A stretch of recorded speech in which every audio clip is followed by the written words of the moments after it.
It's early, maybe. Yeah, we're like 30 seconds early or something. Yeah, maybe. Maybe we're a couple. I don't know. Probably less than that. By the time it gets to them, we'll be actually on. It's time. It's time. Yeah. See, there's 9 o'clock's coming up. Oh, you gotta bring up things. So oh yeah, push that button too. Hi everybody. Always forget to push that button. I don't know why. Because down at the other end we don't have to push that button, or maybe you push it. I don't know. It remembers down there. For some reason here you have to click it. Well, you're sitting in the way of the project, but I know there's a grand reveal. Tell them what we've been working on. Okay, you know the all the little things. You know how this thing is. This thing goes on the side. I'm trying to hold it like this. It goes on the side, and you turn this, and this shows. It's part of the side of the car, but it never fit quite right. And then we got to make the tube went straight down to the gas tank. So you need the Australian one that goes around. So we said we'd make one. But Kim was out there looking at her Ford, the junk truck we have, and it had a tube that did that. And a rubber pipe. It had a rubber pipe. It was this perfect diameter. Everything just fit. I think you had to shorten it a little. No. Oh, it just fit. Okay. It was an Audi instead of an Indy, so we had to. So this will have a gas door on it now. And I don't know if you like that or not, but I like it. I think it's kind of cool. I think it looks terrible. Kim just kind of started working on this last night. I was still feeling sick, and I went to bed, and she came up here and started working. Yeah, it's noisy because it's not. It's moving on the threads. To be honest, I need that cap. Oh, you need this cap? This cap? You can spend some of your points and get it. I don't think we need it anymore. It's got a gas cracking station. You know what? It fixes the problem with if we were going to try and use the original, we'd had to go and 90 down immediately. And the problem with that is when you're trying to fill gas is going to want to pour back out. So this gives us the direction we need. These things they're a little hard to put the gas in because the thing is straight and it's really a weird angle. This is perfect angle. I think it's Mexican spec, he hasn't taken them off yet, the side marker lights. Oh, no, because we're not welding or anything back there yet. But, yeah, we're going to have to do that. They're going to get covered in primer. He's all worried about it, but we'll do it. He says we will do it. We, because if I say I, it sounds like I'm leaving you out of it. Oh.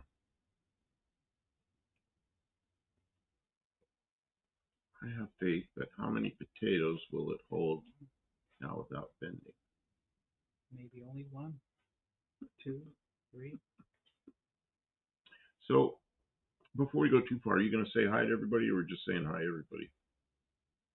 Oh, well, I know we got all carried away with reading. Welcome to the Buffalo Campo cleanup crew show. The day shift was here. They made look at all the people at 9 p.m. Wow, look at that. Okay. Guys, everybody who got here at 9. There's really no telling who was first. It was by luck.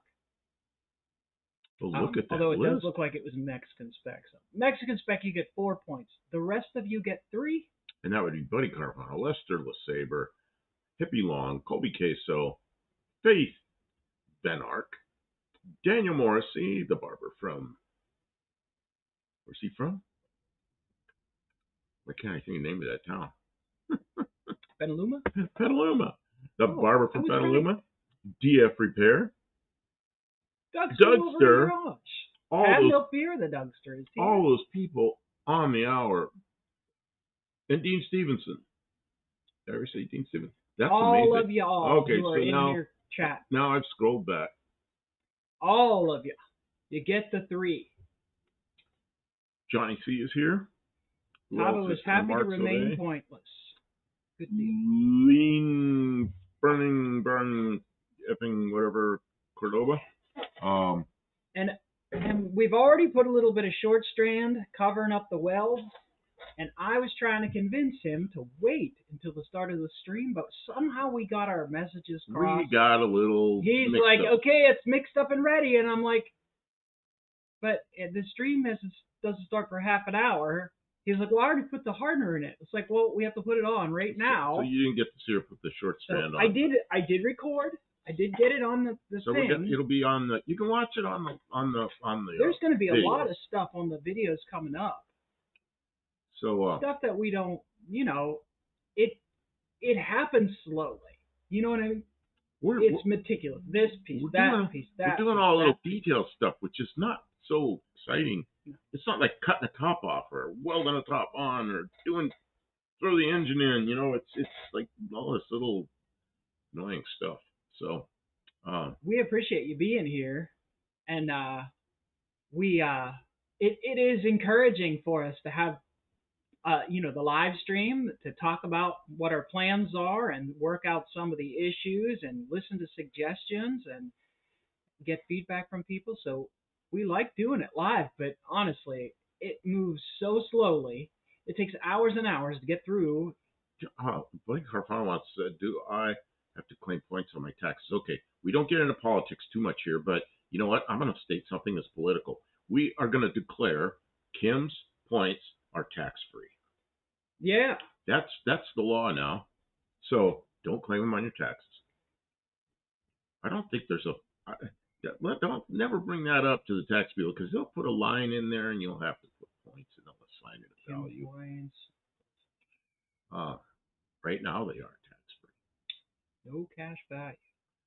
Yeah, and lean. We really ought to consider a lean burn on that ute. Oh, yeah.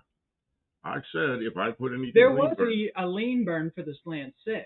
But if I put. But we'd have to find the carburetor and the computer. I really like the way this thing and runs. And the distributor. And if we do lean burn, we can do it with the carb cheater.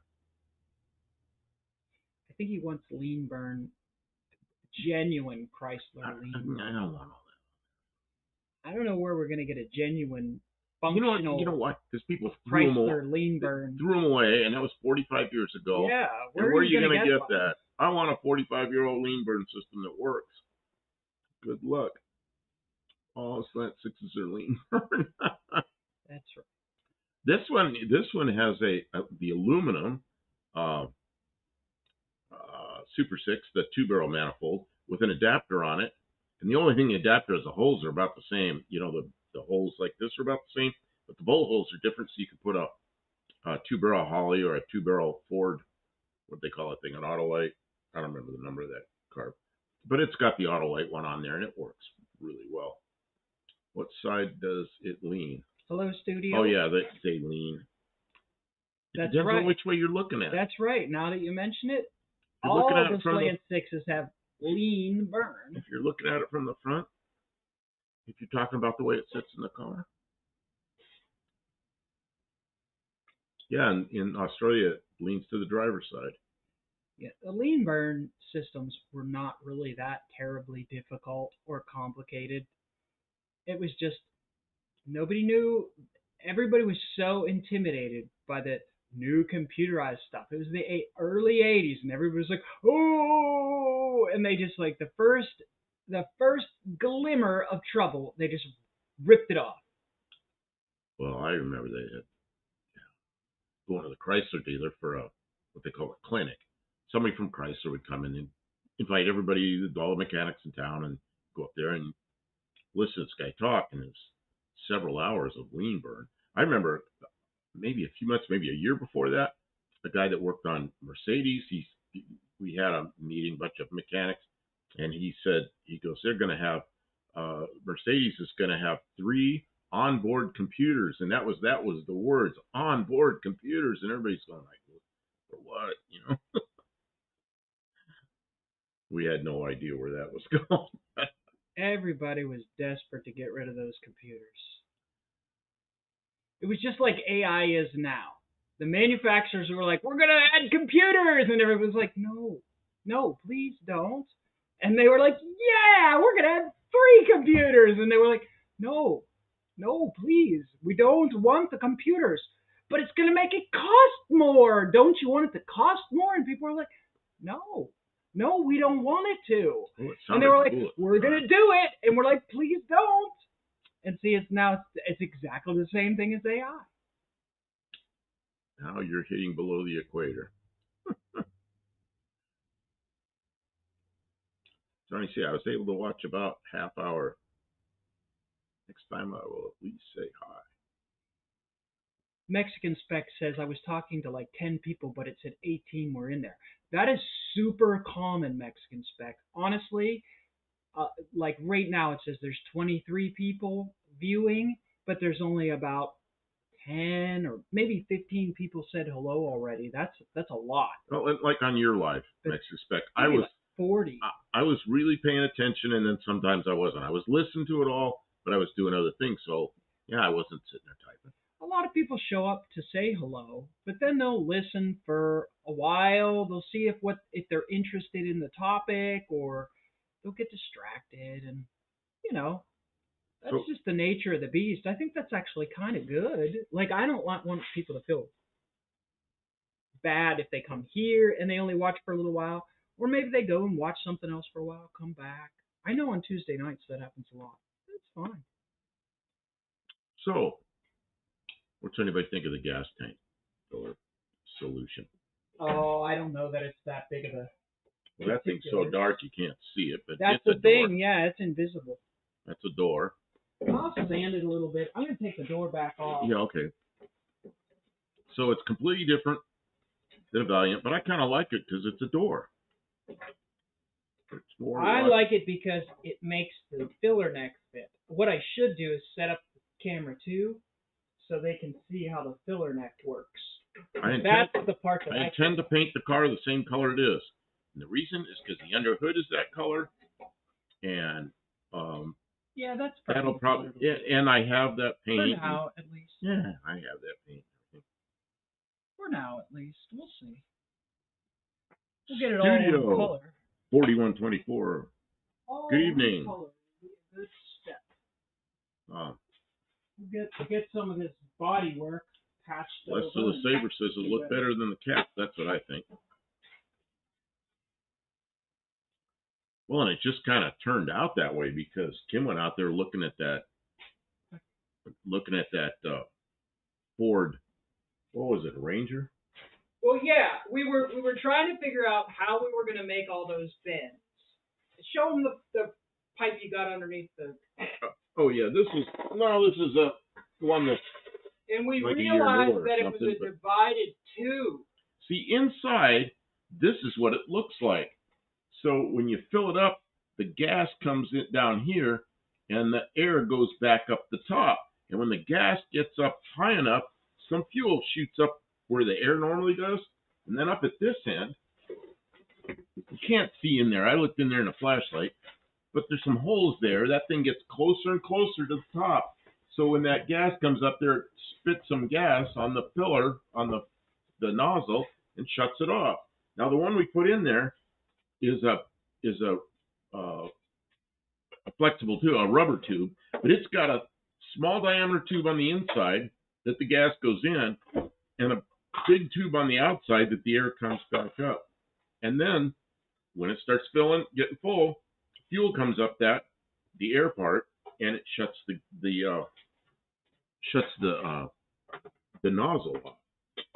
I didn't really understand how that worked until we got into this. So once we realized that, then I started looking around at other junk cars that we had lying around, because I know that we have like 3 different vehicles that have had the tanks removed from them.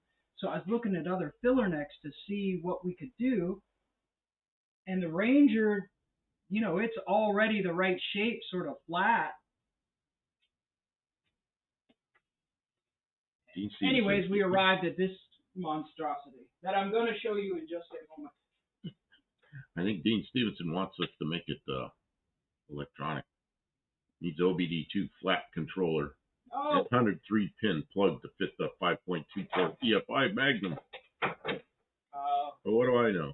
And then I'm not Leanburn doing all Cordova, he's really must be a Leanburn guy, because if you could kick more ass on the street, would you consider Leanburn? No, this got a slant 6 in it.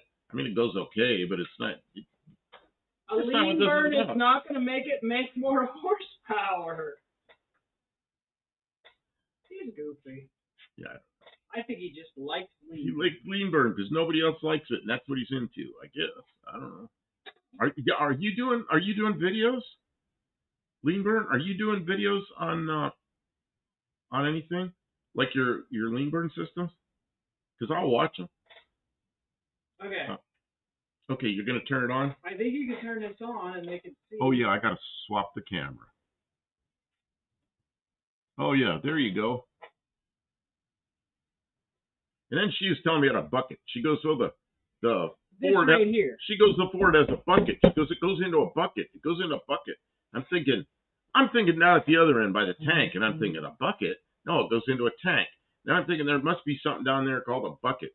So we go out there, and the two of us, we'd moved the cab back, so we had to prod the cab up with some 2x6s or something.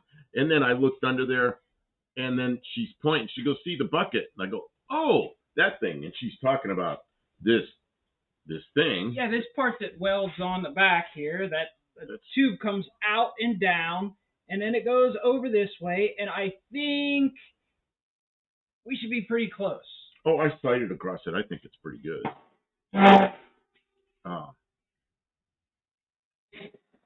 It does match the rear fender profile. You want me to swap? Yeah. I'm going to swap cameras so they can watch you sand. They seen them hose. Because just what they want to do is watch. Hippie Mom says, work on a way to make the rear door top match the rear fender profile. Are you talking about the this here? The over here? The filler door or the? He's talking about the body. The door. Oh yeah, we just got to trim away enough that we can get the bed in there, which we started doing that. Kim pulled one outer fender off. We got to pull the other outer fender off, so then we have a thing that looks like this. It's a bed and the two inner sides, and then we'll slide that in there. And once we've done that, then we can work out the top of this thing. Because right now it's just, we left a lot of material up there. Because it's easier to take material off than it is to weld it back on. There is some stuff we're going to end up welding back on. Next Spec says, won't that get in the way of the floor? No, that's the whole idea of it. It swoops down under the floor. I'm going to swap it back for a second so you can see it. Yeah, when I sighted across there, it looked like it was okay. And that tube is actually not round, it's flat. For that same reason on the Ford, it went underneath the pickup bed. Same thing. Yep. Carlos says, fine tuning on remains on the C-pillar. I'm going to turn the, Kim doesn't like this, but I kind of like it. I stuck some cardboard up there and kind of, I put a radius on it. See, the angle of that line coming from the top is the same. It's identical. It's the dimensions Tavo gave me. But instead of going all the way down, I put a radius on it. And I kind of like that, but I don't know. Kim doesn't really like it. So, I don't know. We'll, but that's just cardboard taped on there. So, turn this a little more. So, that's love and respect. Oh, what does Slimo say? I saved a combi from getting a flame job. I smelled his cracked fuel line. Oh, that kind of flame job.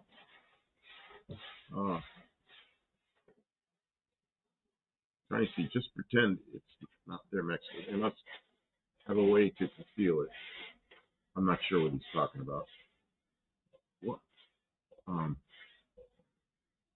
Took that away to the floor. You mean the floor of the truck? I mean, that's the whole reason it's got a big whoopsie doing it like that. I think it's okay. Yeah, and Tavo says floor will have to be at the level of the rear end, huh? Yep. Yeah, clearing that filler tube. Yep. Is that a tube or a hose? It's a hose. It's a hose from a Ford, and it's in really good condition. It's a fuel proof. It is fuel hose. It is it came from the Ford that this fuel door came from. It came from a Ford Ranger, and it goes in and it's got to go same thing underneath the bed. And it was just like they made it for this. It is pretty nice. The dimensions of this. And then inside, inside there's a little hose that the fuel goes in through the little hose. So the outer hose has air that comes back up. So it's I mean that's how it works.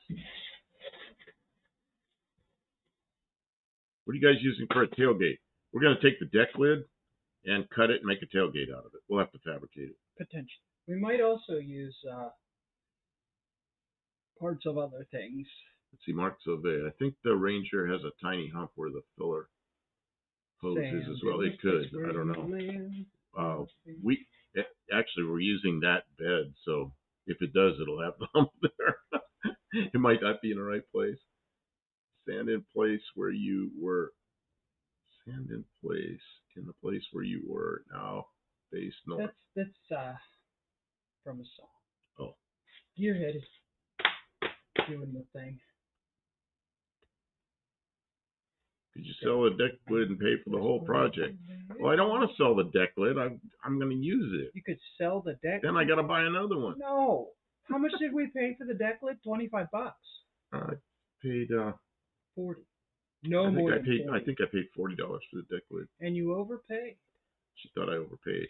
Well, we were standing there. You were buying something else. But it was in really nice shape, and we didn't have to bang the dents out of the other one. Well, so we bought. You bought something useless from the guy. What did I buy? You bought the 3-speed transmission with those gear synchro. Oh yeah. It's still sitting here, and you put an automatic in the car. No, I made a trophy out. Out of that transmission? Yeah, I took the input shaft and I used it to make the trophy from the No Name National. Oh, I thought you took that out of one of the bad transmissions. You took that out of the good 3-speed with the synchro low? No, I already had the synchro low. That was one without a synchro low. Oh, okay. Yeah, because remember that was like a 67, 68. Those cars still didn't have the synchro in first gear.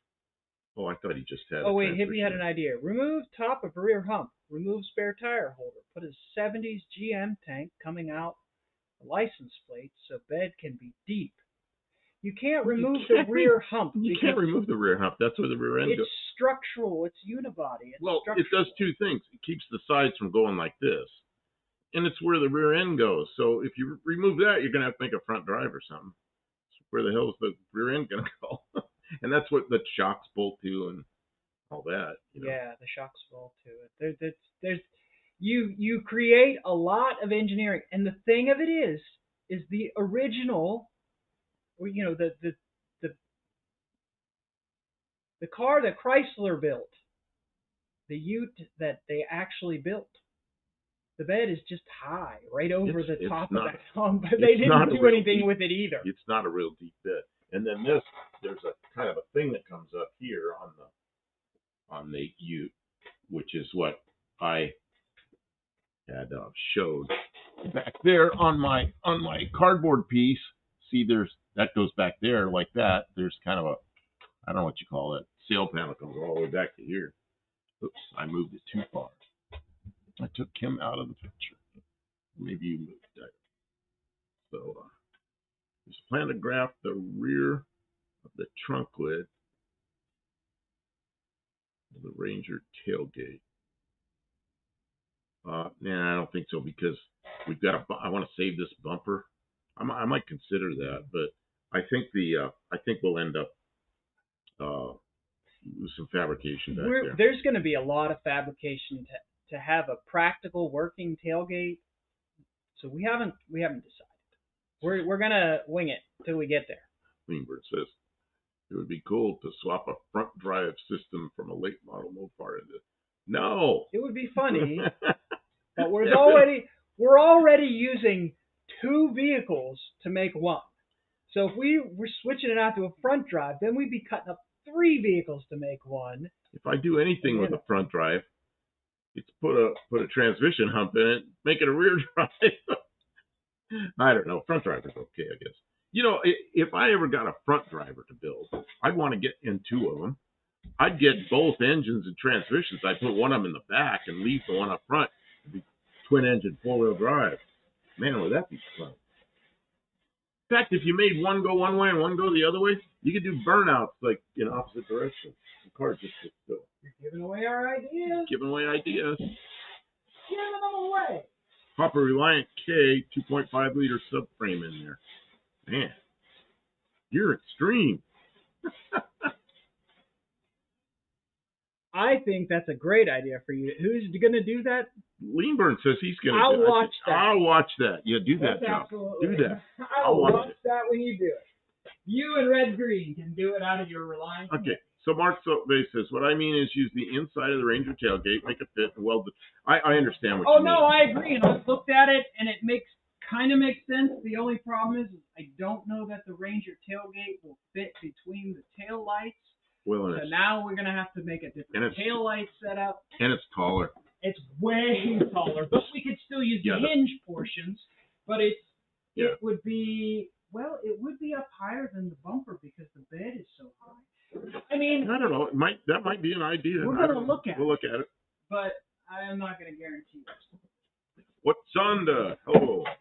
I am surprised of the rust-free condition of the Valiant. I have a 72 also that drove for 10 years up to 2018, and unfortunately it's riddled with rust. I want to find another one. Yeah, this one came from a very southern part of Tennessee, almost Alabama. And is that where this one came from? Oh, no, that was your Dart. We don't know where this one came from. It was in Tennessee when we got it. Yeah, Uncle Tony got it. Uncle Tony had it. It probably came from somewhere in southern Tennessee. And it was a guy named Stubby. And they had it together, and they were going to build it. Make a bunch of noise for me. She's going to run a vacuum cleaner.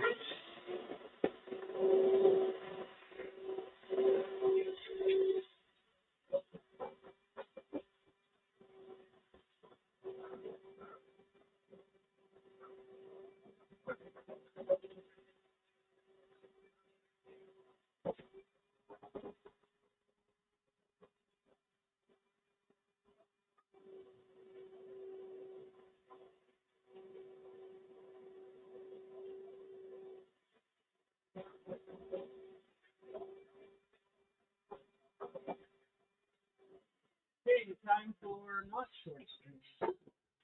Limo says, put the tailgate on sliders and pull out the BBG. What's BBG and S-key? What's BBG and S-key? Big. You know, when you said that, all of a sudden I thought, man, you slide the tailgate out and you get another 2 feet of bed, you know, like if you're going to haul something long. Of course, if we're going to haul something long or something big, we're going to take one of the big vans up there, and because they got big, long inside, and they're waterproof. You know, they're indoors. You bring wood back or drywall or something, it stays dry. This is just going to be a nice little. I mean, we want to make it a usable vehicle, but it doesn't really have to meet a lot of highly idealistic functionality. Like, it can just be fun. Oh, if we put sliders on the tailgate, would they be from White Castle? Yes. Yeah. We fill this thing with White Castle sliders. Once we're sponsored, we're putting White Castle sliders. We'll be able to eat. We'll be able to eat for 2 years. Fill this thing with sliders. Fill it with sliders. Yep. We bought. That's a plan. Oh, wasn't that the truck? The truck bed. Yeah, it came from the truck that was full. I mean, full. Mellow yellow cans? Of mellow yellow cans. Yeah. And bees in the yellow mellow yellow cans. And there were probably 2,000 or 3,000 cans in there. The guy liked mellow yellow, and every time he finished one, he'd throw it in the back of the truck. And we drove it home we brought it home like that. You want to mix me up some more of this body glass? I can't. You want to? There's a can of short strand right here. Look. Isn't that the stuff we? Feel how I don't think this has ever been opened.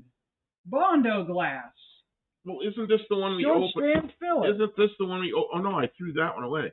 Maybe I bought more than we needed. Don't worry about it. We're not going to use Okay, this. that's old. That's ancient. But That one is garbage, probably. I don't think I want to use that. okay, I'm gonna need a Bondo board. Let's, I actually have a Bondo board around here somewhere, but is this short strand, Tim? oh, we probably have lots of it, and I bought more. I know. You just jumped in and bought more. Well, because I knew it was bad. I think that's. Don't use this. Don't use this. It's really, really hard. It's rough. This big can. This is all ancient stuff. It might be good. Pretty The last can we opened, it was old like that. It was already hard.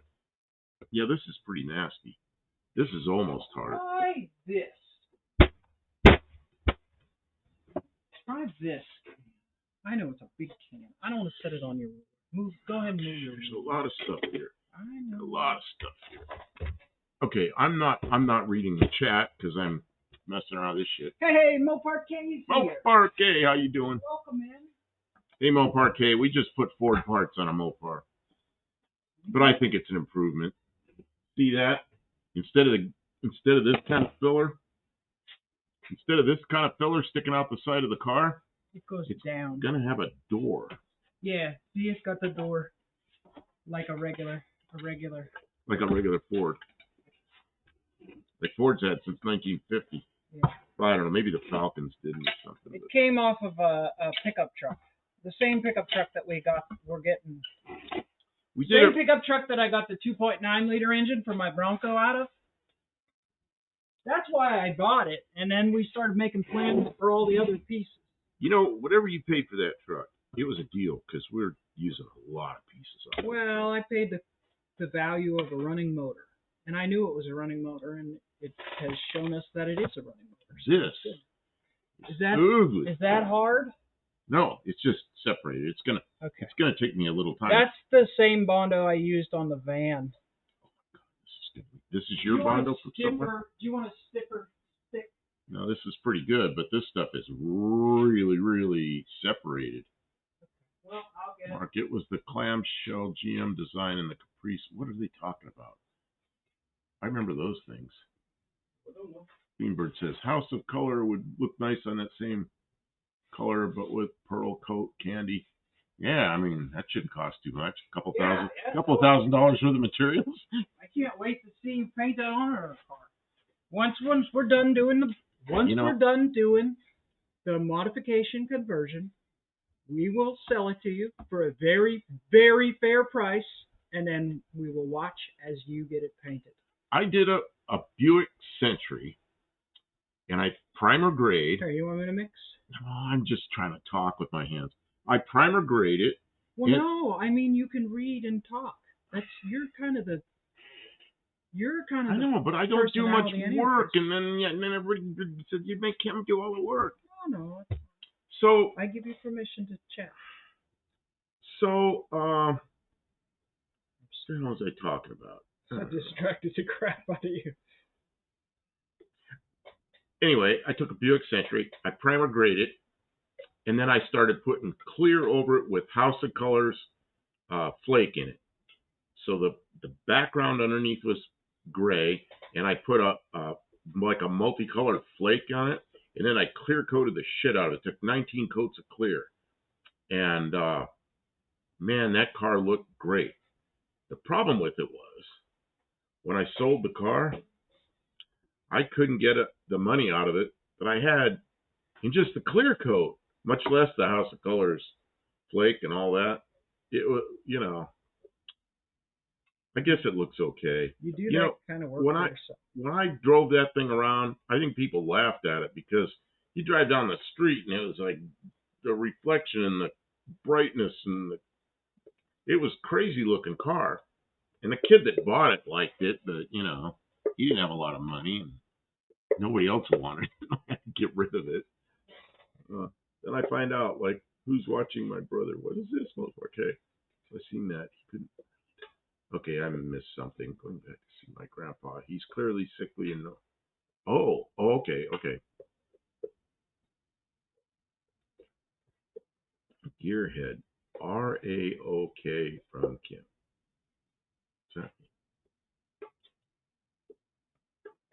RAOK. I don't know. This is like, I'm an old boomer. I don't know all this new stuff. Kim stirs things. So I'm drinking the. he can stir just fine, but he can't focus on stirring and I can't talking. multitask it. That I'm still drinking my. Well, I made a new one of windshield washer fluid. Kay got her hands full. She got a bunch of extra kids in her. Your daughter is so so cute. You hear her in the background of the short go, and me. What's this? No. Oh, you saw some on Yeah, yeah. She's doing a short. She's talking about her son and his cousin. They're gonna, or anyways, they're gonna be hanging out, and her daughter's there, and she goes, and me. And she's in the 9. background. She says he's 9. Random act of kindness. Oh, RAOK. Random act of kindness. I got to remember all these things. Some I know, some of them I don't. You know. I don't know nothing. Sometimes I know. Not always down with the lingo. So you use that on your van? Yeah, that's why I bought a whole gallon. It's like 3 or 4 years old. It's still I in know. good Can shape. you believe it's that old already? Dean retracted something. I looked up and it retracted right as I looked up. Dean knows not to start all that. I think Dean was in here early with another name, but I'm not completely sure. It was like, it looked like Dean's voice, but it was another name. Well, that smells kind of good. It smells like polyester, because that's what it is. I was thinking we should make an advertisement for a new pretend soda called Red Lead. It tastes like gasoline. It smells like Bondo dust. All new Red Lead. Red lead has been proven to cause cancer in California and 47 other states. My sister's 22. My brother is 9. No parquet. Dean Stevenson says, I felt instantly imprisoned by my own stupidity. That's why he retracted it.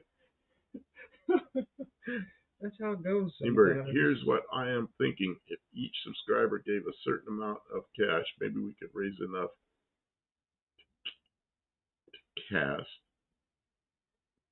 to have that you sent up to Mark Warman. He wouldn't want to finish this off. He likes everything exactly perfect stock to I don't know who's that. He's the guy that does all the Mopar.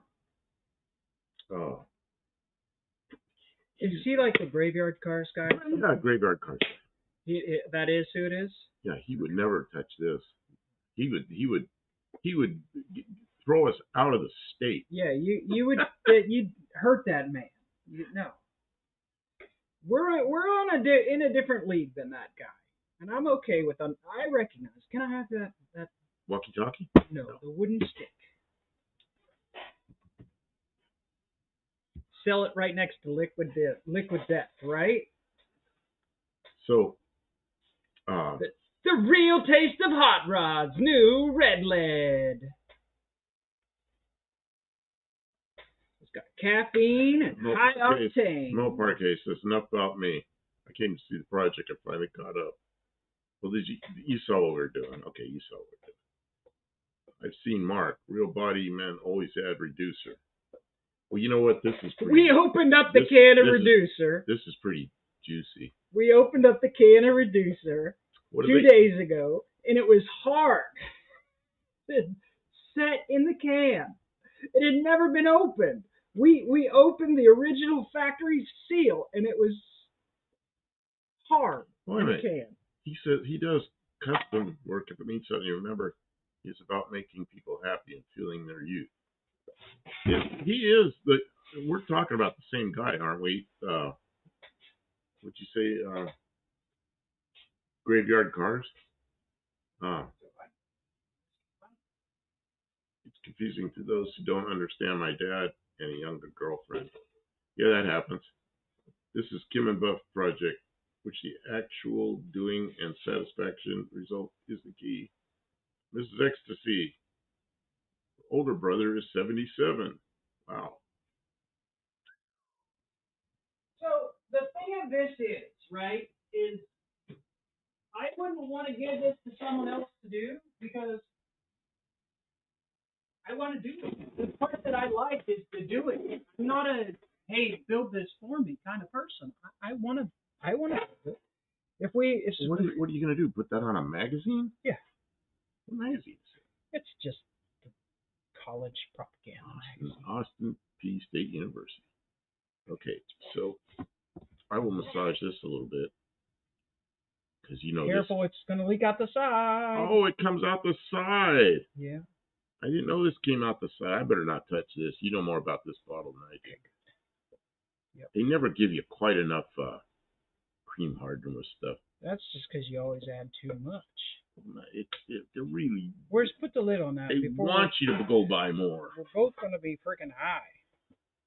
I mean, if you're out in Arizona, it's 120 degrees. They give you enough. Daniel Morrissey, what will be the first car show you put the car in? Take us with you. SEMA. Oh, you know, SEMA. We'll go to some local show. I hadn't even thought about that. We went to some local shows, but those videos didn't do real well. I went around. We went around talking to people at the shows about their cars and everything, and you get like 30 views. I don't know. Okay, I see roof came off. I said, "Wow." Oh, you had to watch it. Oh, well, look at it now. I'm gonna swap cameras. That camera's not plugged in right now. Oh, you turned it off. Well, give me a second. I'll go to that. Just black. Okay. Well, do what you're doing. Do what you're doing. I didn't. I was just gonna show people that came in, Okay. but it looks like. That's why. Let me get this turned on. Oh, okay. So you can do that. Kevin Smith, are we done yet? Yeah. Yeah. That's what's wrong with TV. We're just dilly-dallying now, Kevin. Is after you take the commercials out, it takes 37 minutes to build a car from tear down to build up, custom perfect paint, and drive it and give it to the customer. 37 minutes, guaranteed. Big reveal, finished car.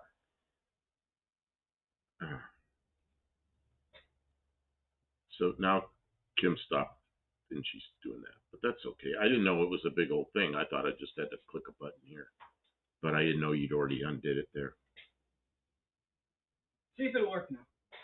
See if it'll work now. I think it'll work. Oh, yeah. And see, we're working on the gas tube has to go around the gas. Yeah, there's a lot of... Like gasoline tube right there had to go around the bed.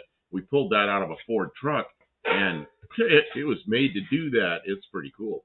So we didn't have to go get the Australian one or make one. Making it was going to be really a lot more of a hassle than I thought. I thought it was just a 2-inch tube. But it wasn't. It has a whole structure inside to bring air up and fuel down, and it's like, oh no. And this tube is a tube within a tube, and it'll do the same thing. It's pre-bent to the right shape. Pre-bent to the right shape, yeah. And it fits in there real nice. But we did have to weld that little inner structure on there to work. It's going to work out. Junkyard T, I don't care what anyone says. You guys are doing great. Ute guys. Ute guys. Are we the Ute guys? Ute guys. And then earlier I saw Mexican Spec said we shouldn't say anything in our titles or anything about Ute because people won't know what it is. They'll be confused. Yeah, I don't know. I've been saying things like full custom or custom something, or I don't know. I haven't really been putting Ute in the titles, I don't think. A good video would be to actually call his shop live and ask him about finishing his projects. Why do I want somebody else to finish my project? I don't know. I mean, just like the whole thing is, we know how to do the projects. We're doing it the way we want to do it. We don't pay people to do our projects. We do our projects. We couldn't afford to have that man work for us. Got to move that gas hole. Yeah, it's a gas hole. So, characters were freaky. What's this? Somebody's talking about. Luis is talking about. I remember watching that TV show. Your Discovery Kids last kid. Okay, I don't know what that's about. He's always Talking about movies and stuff. He likes his movies, yeah. He's a big movie. Dean Stevenson said they didn't change the wheelbase 3 extra inches. There's so much wrong with the project. Wait a minute. It is the correct wheelbase for these.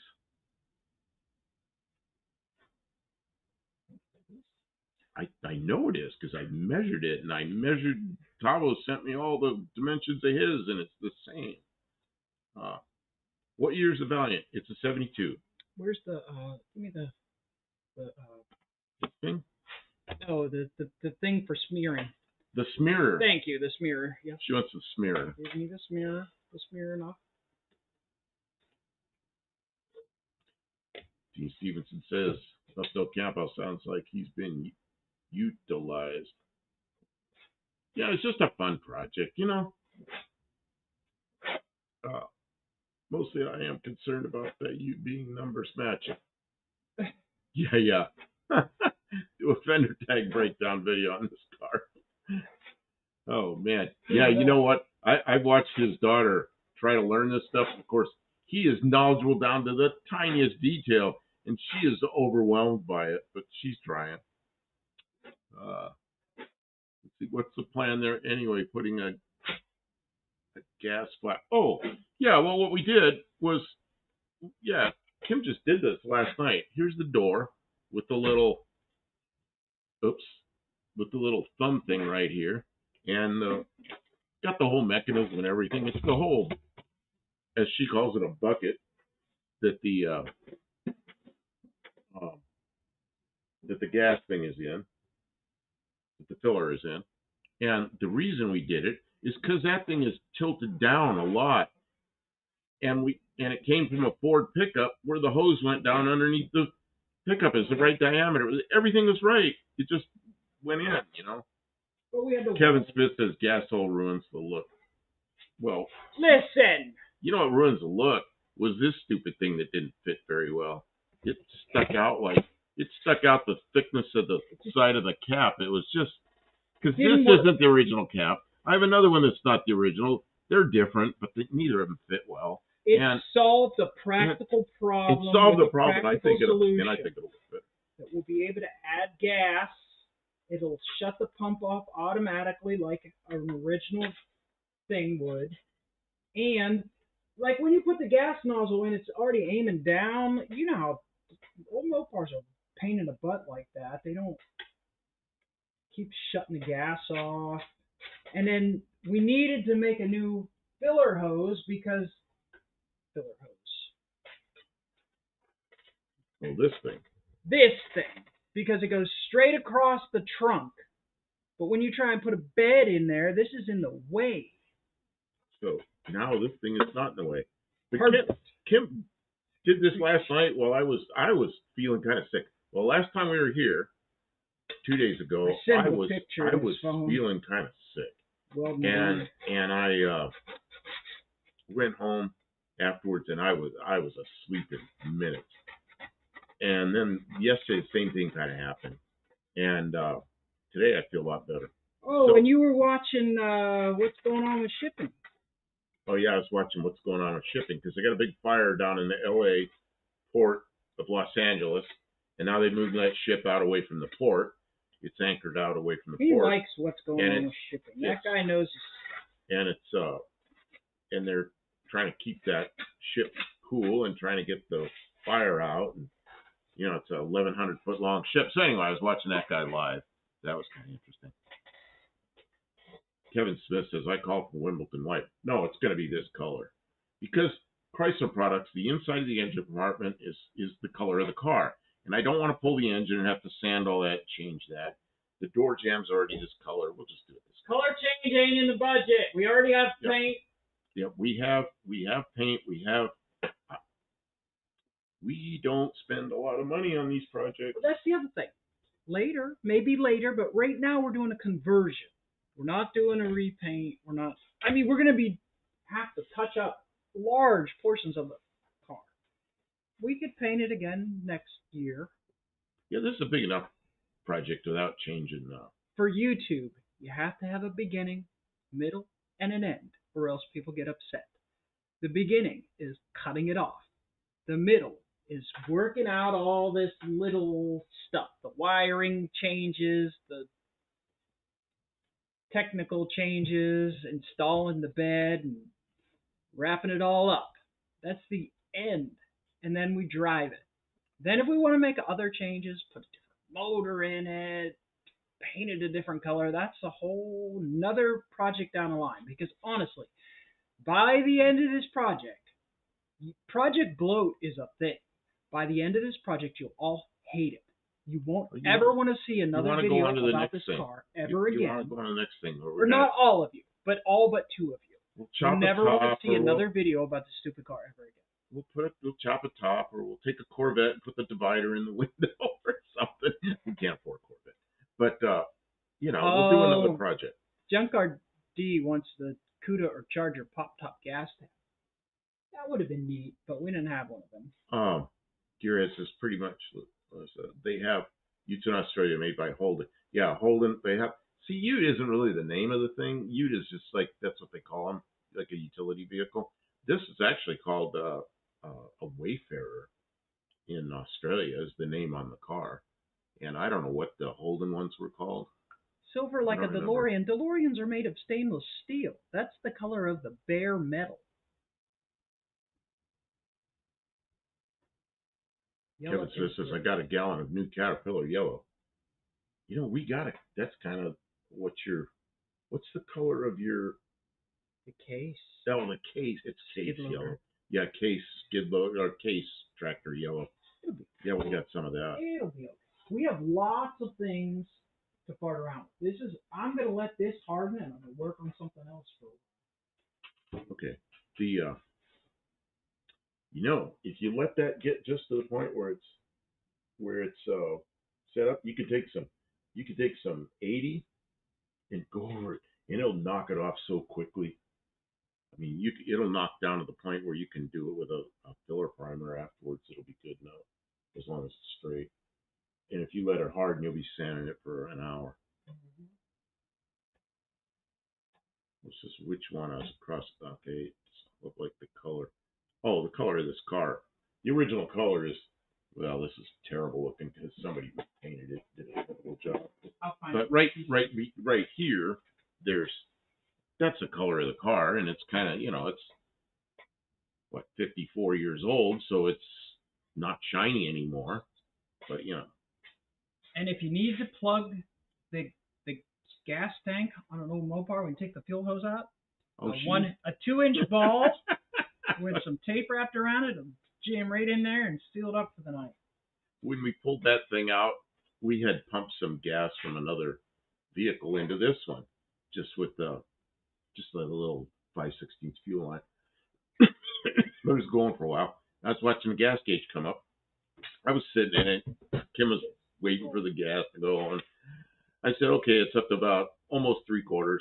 We shut it off. Well, when we opened this up, it was all the way to the top. I mean, gas was about ready to fall out on the floor. So she took that trailer ball and stuffed it in there's a big rubber gasket. She stuck it in that gasket. It fit perfectly. And kept the gas from going all over while we're working on it.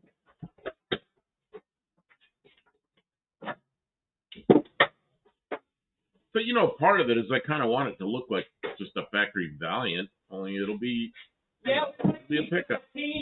So having it the original color is not a bad way to go.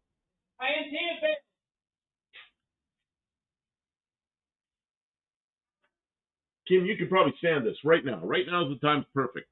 Just grab some 80 and wail on it. Do we have any? I don't know. What's that stuff you're using? That's probably one. No, that's 80. That thing has 80 on it. Yeah, those things are 80. But I mean, if you just... Oh, use a block. It's pretty. It ain't that big. The Val Camino is a Val Camino. Hey, Mr. Cope, how you doing? Yeah, look what we did. John Cope just came in. this thing was on the side of the Valiant, and it didn't fit very well. And then the tube that goes down to the gas tank cuts right through the middle of the trunk, so you can't have that there with a pickup bed. So Kim found a thing from an old Ford truck we got out here, an old Ranger.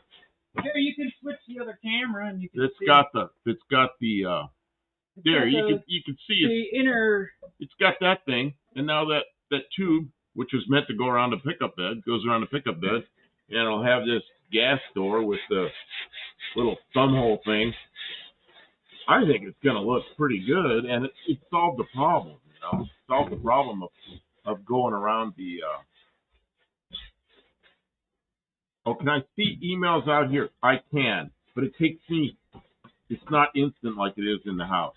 Let me see what I can do here. Why? Who sent the email? It looks like Ray's here, and it looks like maybe 38 Racing? Yeah, 38 Racing. Hey, Ray. Welcome to the house. I wonder if our where's my email? Email? The email.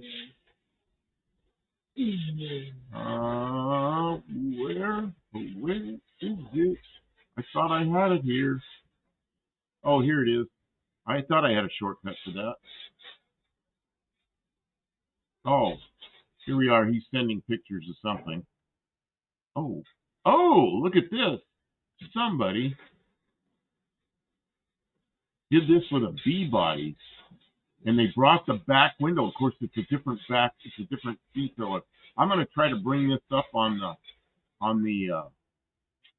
Okay. If you just I gotta get to this. Yeah. I'm sorry, it's taking me a minute to do this, but Ray sent a pretty good picture. If you go to Google Window, and go to Window Capture down to there, and then you go to this click arrow. Now you can pick your picture. This one? Yeah. Look at that. Okay, there's what Ray just sent, and that's a '65 Plymouth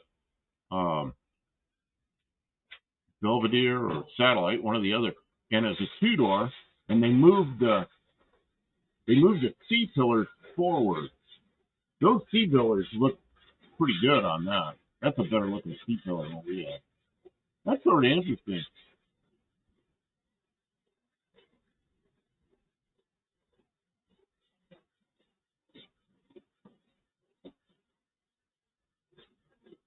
Okay, so now I'm going to go back to you. We're back to here. Hey, thanks, Ray. That's pretty good. Why? Where'd you get that? I don't know where he got it. Took a picture of it somewhere and snagged a picture of it. I don't know what.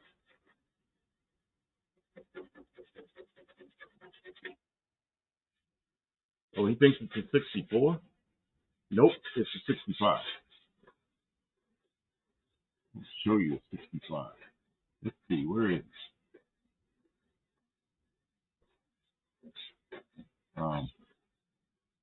Yeah, and I'll show you why. Maybe you'll understand why. See the bulges above and below the headlights? You might be right, but I don't think so. Let me see. 64. Because the 64, the grill went straight all the way across. It didn't have those little bulges above and below the headlights. Oh, the one next to it. The one next to it could very well be a 64. Oh, I thought you meant this one. Okay, so we'll go back to Kim. I'm starting to cool off here, which means is Kim getting high on Bondo yet?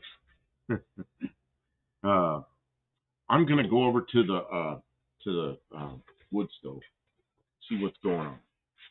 It feels. I started feeling so cool. Okay. I think I opened up the base, but it might be more love than that. Oh, it's way too rough. What happened? This is burned all out. I might have to go out and get some more wood. Yeah, I might. I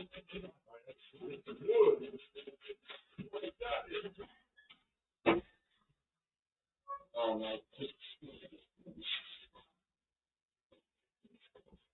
Yeah, I thought.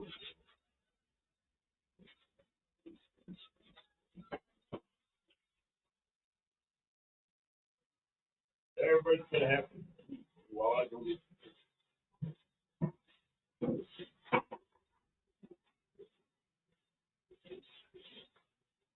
Can't leave. You're the star of the show. Now, right now, you're the star. You're the second in command.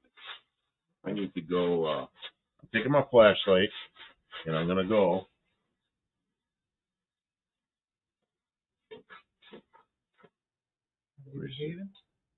Yeah, I'm like well versed in AI.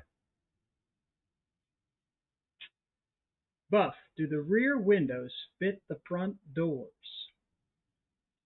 Rear windows. The rear windows. No, I don't think they would. Why would we? I don't understand. I don't even understand that. Oh, Mav, I missed shutting the ads off because Kevin's getting ads. Okay. Oh, okay. Anyone who got an ad, tell us who the advertiser was, and you get 2 points. Thank you, Kevin.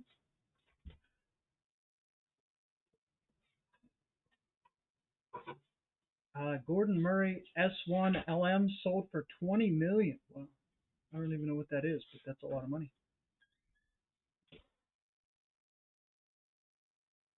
I'm well versed in the AI. Nice. Nice, Ray.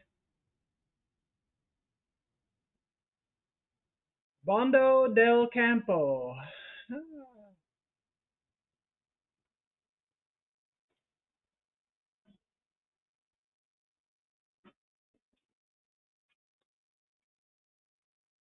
Hello, Main Street Mopar. Welcome in. Junkyard D, are you 38? What else have you done with AI? Yes, that's 38 Racing.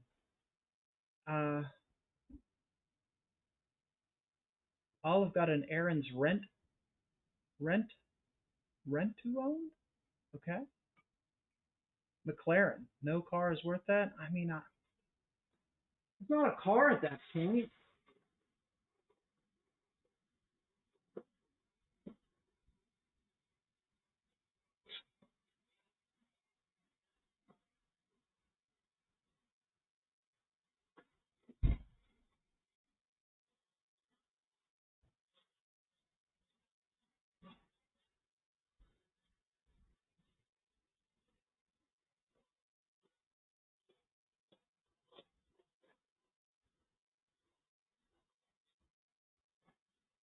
I mean, what is even the insurance to drive $20 million car? I guess if you are buying a car that's $20 million, you have enough money that you can self-insure. So then you can. That's crazy.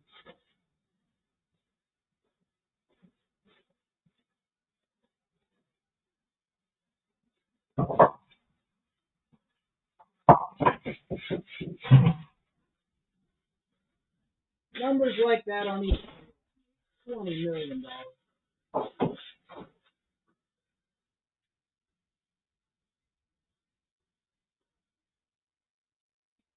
What's going on over there? I got wood. Kim. I think this is a little high. I think I'm going to tap on that with a hammer. Just a little bit with a hammer. Don't crazy Kim.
when I'm standing on something like this, I can hear bad chat in my head talking about the ocean.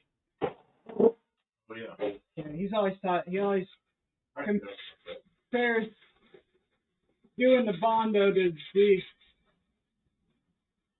This is the bottom of the ocean, and you're standing, and when you hit the bottom, you're done. Oh, gosh. Ooh, here comes ads. I'm going to turn the ads off. Turn the ads off. More ads? Ads are off. Yeah, I don't think everybody gets them at the same rate, but when I see a group of them come in, I grab them. Karaoke John. Hey, that's John Hart. Welcome, John. Is that John Hart? Hey, Yes. how you doing? I hope you're feeling better. He said he was feeling sick on Thursday.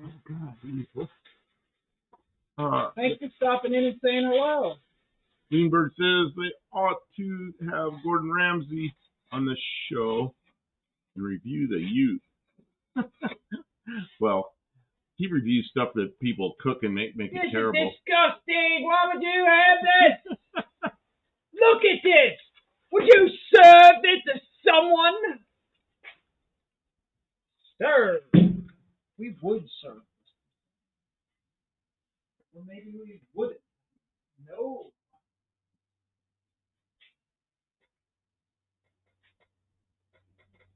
Yeah. Man. Yeah, I think we're gonna have. I think that fire is gonna come back up pretty good. Okay. Good. I was surprised how quickly those two big chunks burned down. You need me to go out and get some wood? Oh, I brought in a bucket plus a big piece. Oh, okay. I didn't know you had a bucket of wood in Yeah, I brought a bucket in. So, and then I put 3 pretty big pieces in there. It'll take a while to burn. So. See, I'm still low here. You see how this? I'm not even hitting that. And then this, I'm low here too. Yes. It's better to have low spots than high spots. What's this Dean is saying? I imagine I'm Captain Plankton. And get fussy with it. Busy with it? I don't know. Greenburn, do you like 73 Valiants or Bruce Jenner on Lee's box? Go back to the time of the year. This day year.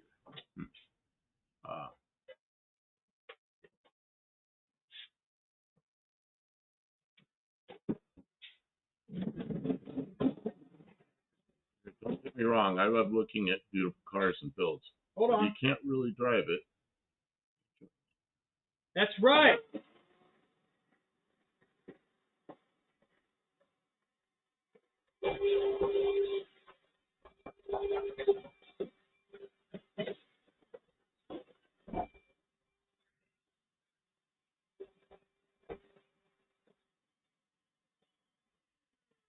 But you know what? If somebody who's got $20 million extra to spend on a car, I don't think that I can really have much grasp of how their mind works, because it's just so far out of my league. John says, I'm still feeling sick, but hopefully we'll get better soon.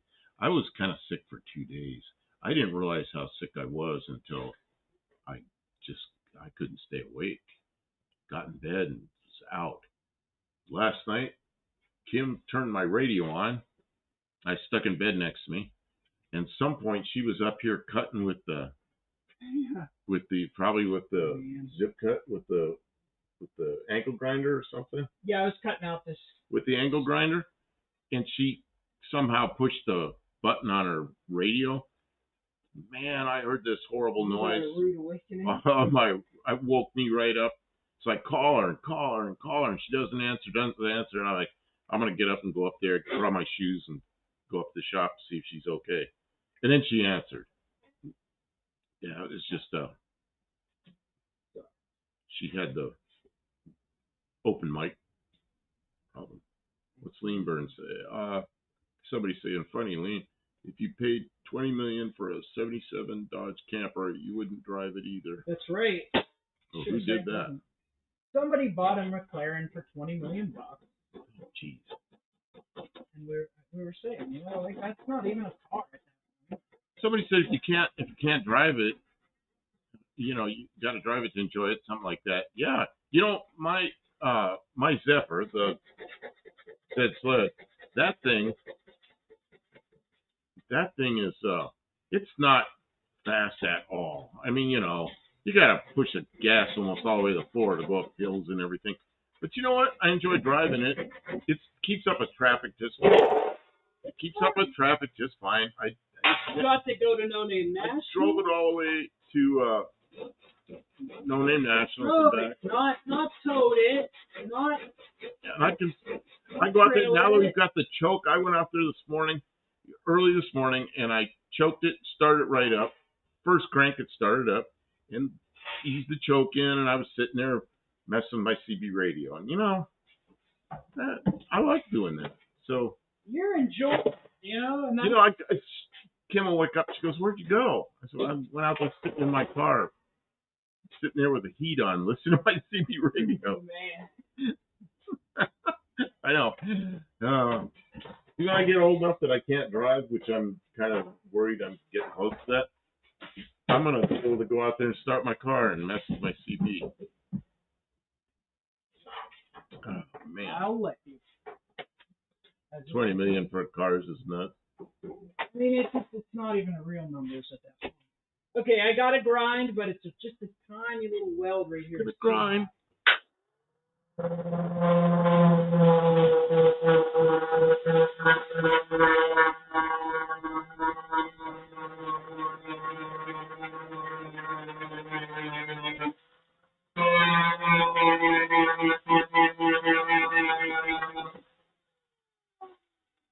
That's your ocean floor that's too high? Huh? That was your ocean floor that's too high? It was way too high. It was a problem. Fine. Where's my it's fine now. Where's my flat machine? Here it is. Really? My flat machine. I should have stopped and done that. This is straight edge. Last layer of if you actually have, it's a low spot right now. Well, that's what I want. I want to be able to put a little filler in it. It's not high at all, and it's low right here. Yeah. And which is good. And look at that. That's way low. I know. That's you could see. I didn't hit it with the sandpaper. And that's what I'm looking at. You don't have any high spots, which is really important. Yeah. Okay. So we're working our way into filling it up. And then I've got drag marks where there was... Drag marks? Yeah, where there was chunks in that filler. Oh, I'm going to have to really cut... drag marks, I thought would be like a burnout. No. Dag marks, Dag marks. Put dag marks on the front bumpers. of the car. Dag marks. What was the picture I sent up here? Remember I sent a picture up here. I do. It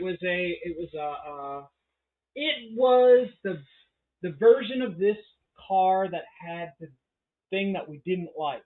Oh, somebody did that. Should I even show that? Because I'm not going to do that. No, but I'm going to show it. I'm going to show what it was. Let me see here. Where did I want to go? If Whistling Diesel can do it, some dumb hick from New Zealand can do it. That's right. Can you reveal that subliminal message just was? I don't know what the subliminal message is. Well, I can't make that bigger, but I can. You can't? No. Zoom in. It won't zoom in. Use the zoomy button over here. It'll zoom it up. Look down at the bottom of the screen. Down at the bottom of that window, there's a zoomy there. Oh, you're right. That's big enough. Okay, then I can go back over to this. Oh, don't touch it in the wrong spot. I can go over to it wrong. I almost closed the thing. And then go to Google window. Yeah, see that? They moved that forward.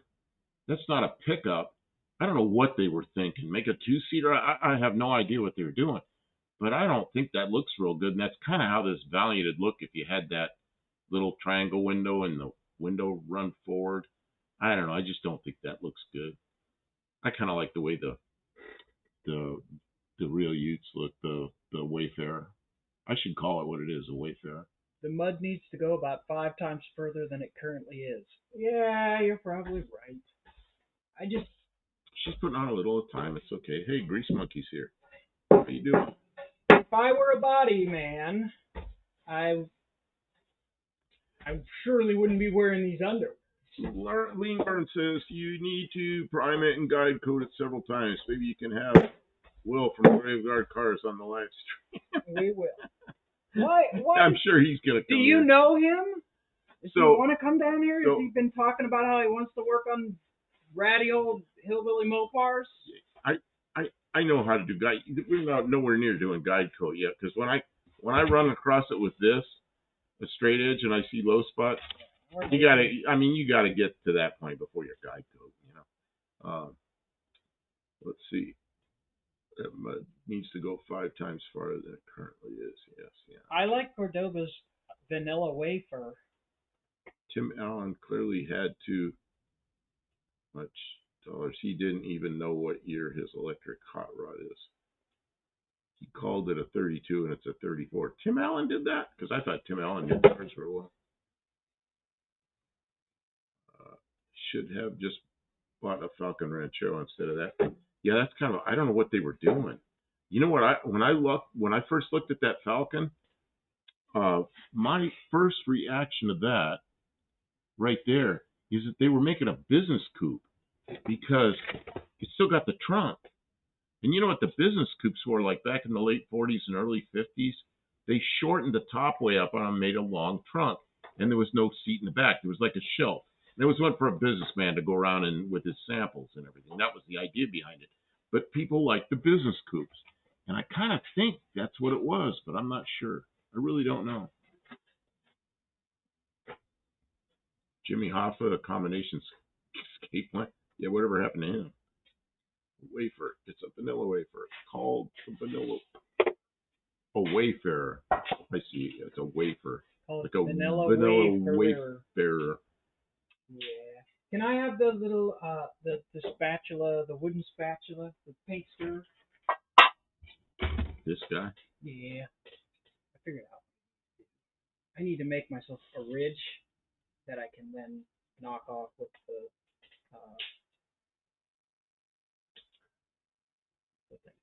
That fire just made a noise. It's popped. It's fine. I'm going to go over there and just...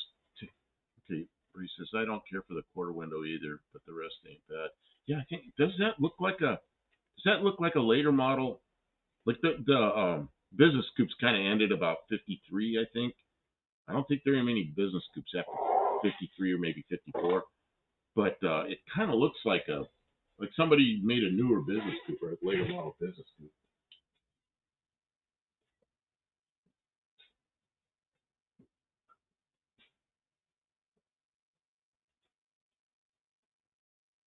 Oh yeah, it's warming up.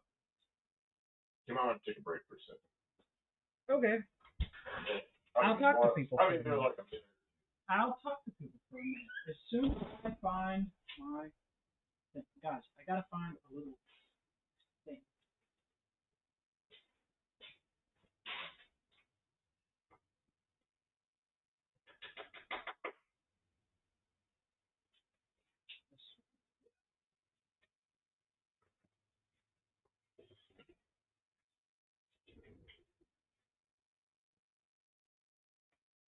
Oh, the avocado greens were very popular.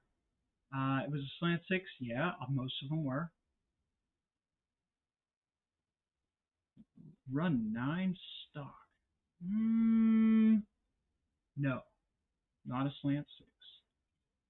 The slant 6 run, mine is not stock, and it runs an 1150 on a good day, a really good day. And I know that is about on par with any good slant 6 build, because Professor P of Slant Daily Garage, who has access to really good parts and has been working on that car, he's owned his for a long time, had 6 Smokies this year. It was running really good, and he was running 1150 in the 1150s department as well. I know I'm right on par with what a good slant 6 runs. Did it have was it a 3-speed or 4-speed in it? Because it'll make it a little bit quicker if you have the manual transmission.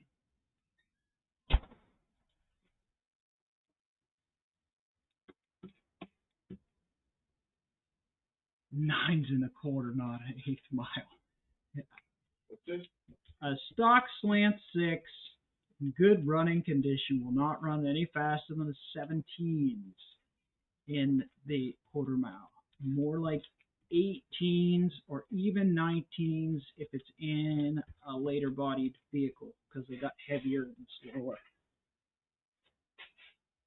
Automatic on the tree. 18 seconds. 1790 on a good day.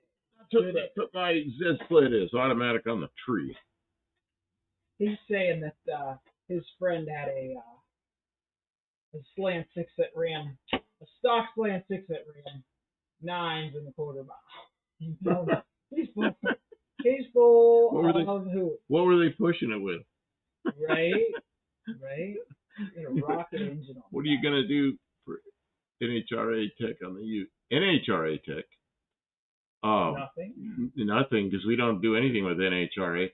We race the AHRA, usually no name nationals, which they do once a year. Not be a and no, although you could take this and bracket race it, and if you were consistent every time, you could probably win some races. God, my Z sled, I raced a Tesla S with my car, and of course, it's a bracket race, so I start off and I'm going. I look in the mirror, he's still sitting there. He hadn't got a green light yet. And I'm thinking, man, I'm going to beat this guy. So I'm like halfway down the track. And then I see him. He gets his green light. And here he comes. Looks like a jet fighter coming up behind me. Ooh, we get to the finish line. He goes, boom, blows by me. I don't know what he was doing, 107 or something. I was going 55 miles an hour. But you know what? I went too fast. I broke out. So I was like some hundredths of a second too fast. So he won. But if I changed my we changed the my dialing time, and it's still hard to win races, but it's still, if you're consistent, you could do that. Campo, our BF Pacer with slant ran 16.7 out of the box with a slant. How do the Hemi 6s run? Are they noticeably faster than a slant? I'm asking that, but I guess they probably would be. That was 170 horsepower, 175 horsepower, 2-barrel engine. See, this is a 2-barrel engine. This had Kim ported the head. I've run the 2-barrel engines too. I know how much. Kim ported this head. And we built the engine, and it's set up a little bit loose. It's got like about 8,000 piston cylinder wall clearance. It's got the aluminum 2-barrel intake on it, and so I haven't raced it. I've driven it around. It doesn't feel fast because I'm used to cars that are fast. But I don't know. It'd probably go faster than the original engine, the original 225. And it is 225 cubic inches. It's like, piston cylinder wall clearance about 8,000. So the cylinder's a little bit big, but the pistons are stock pistons. So he's saying his stock vehicle. Yeah, I don't know. No, it's not that. Well, that's what Tavo said. The VF Pacer with a slant was 16.7. Yeah, that's not 9. And we never raced quarter mile. We raced eighth mile. I used to think eighth mile was stupid. Who'd want to do that? Until I got into it a little bit. It's kind of fun, who's down at the big end watching anyway? Nobody. And it's boring waiting to get there. And it's more dangerous, and insurance and wear and tear. Greenberg says lots of Teslas owner are familiar with those vertical Valiant lights. What? There were no Teslas back in those days. The only way we could beat were lean burn 318s. Those were fast. Some bitches. Really? I don't know. I have never owned a lean burn car. I can see you're really into that. You probably know how to tune them. And he's a total troll. And that's good. He's a total troll. Or maybe you're just messing with everybody. Yeah. He's a total troll. What I knew about lean burn was friends of mine then that were mechanics at Chrysler dealer. They had Yeah, what was that? 1979, 1980, that era. They were struggling trying to keep their customers happy because they didn't run they didn't run well, especially when they were cold in the morning. Let's see. Tavo says Bulgaria says maybe a 8, maybe a 8, maybe a 8. Look in this. Yeah. Tavo says first Hemi Pacer ran 16.2 4-barrel version in the 15s. What is a pacer? I'm trying to think of what a pacer is. Is that like a Valiant? Where's your cheese, Garata? Big toolbox on the other side. It's in the lower left drawer. The big drawer in the lower left. Is it? Or is it in the lower right? It was in the lower left, wasn't it? In the lower left. Cheese Garata? Oh, we better get some long fork. You don't like cheese graters, then you went and got my cheese grater. Oh, you want me to point the camera? Yeah, you gotta start it. Shoot. Okay. I think we'll get. Are you ready to do that? Because it's you can't do it when it's real. Here, feel. Yeah, it's time. Did you start it? I started. Okay. So when you get to the point where it's turning to, it's not hard yet, but it's turning firm. It's not, spreadable anymore. Then you can use the cheese grater. Now I'm just trying to get shape.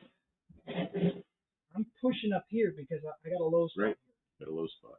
So I'm pushing forward and I'm not pushing in the back. I'm just shave in the back. Trying to build up. It's still low. Not Brian or not kicked enough? No, I mean it's still low. Oh, it's still low. Okay. Yeah, well, you're not putting a lot on, so yeah, because you don't want to take a lot off. Yeah, I would rather mix 6 coats of this thing. This thing's looking really good.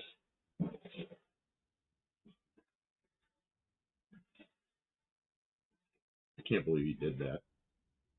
I wasn't hearing you just decided to put that in, and it's like I would have been thinking, that's going to be a lot of work. But you know what? I think it's less work than trying to make that tube with the end tube in it. And this came out.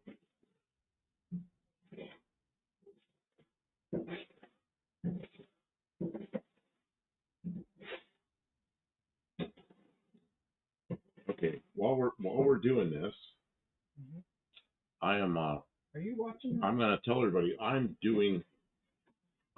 sitting here with our live show going because we do live shows. If you haven't watched a live show, so I'm going to talk to people on a live show while Kim's not cheesecake. Louis says cheesecake. No, cheese grater.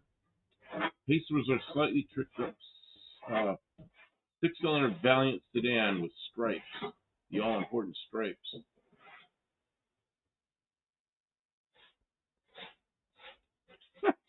Leanberg, he's finally coming around. He says, if God had meant Leanberg to get you home, he would have given Leanberg working parts, which he didn't have. Kevin Smith, Pacer was an Edsel. It's a wagon. It was actually a bunch of Edsels. Oh, you turned it off. I told you we could be done. You didn't hear me. I know. I was still talking. Grating cheese. Leanburn says, my friend Pete. You know what? I don't know what all that is. I know who my friend Pete is. I've been watching my friend Pete for a long time, but I'm not watching too much anymore. But it's just there's so much content. Oh yeah, it's hard to keep up with. It's hard to keep up with. I was watching him pretty steady when his wife was in Israel, and that went nuts. I was on the road.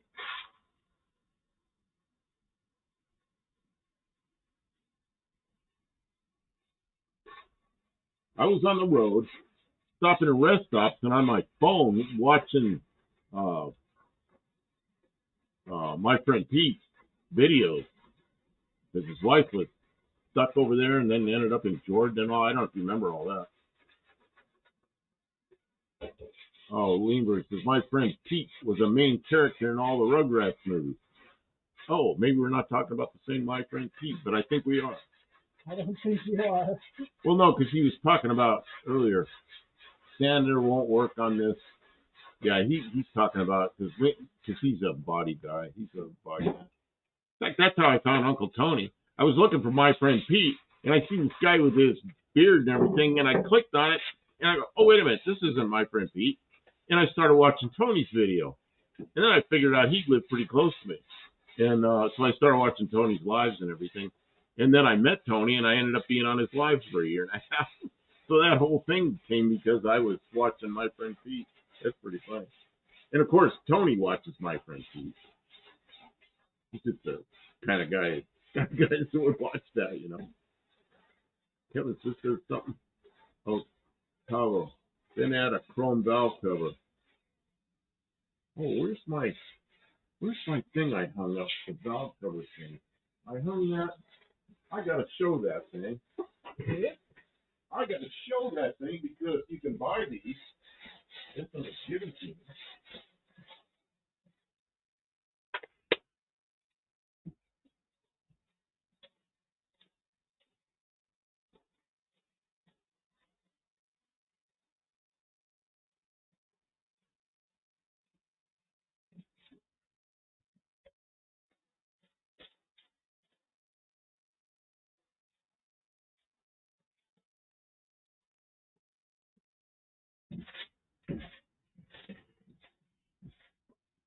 This is a thing, kind of thick.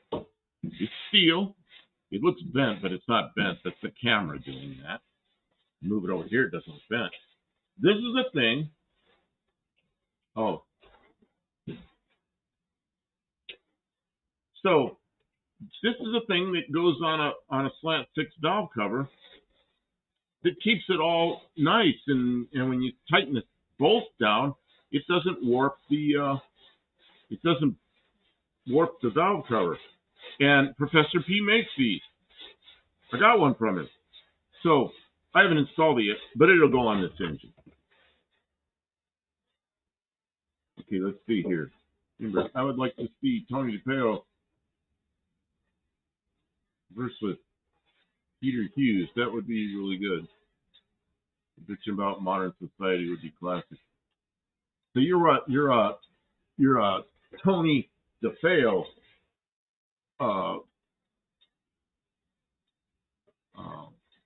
You watch him. You watch Uncle Tony.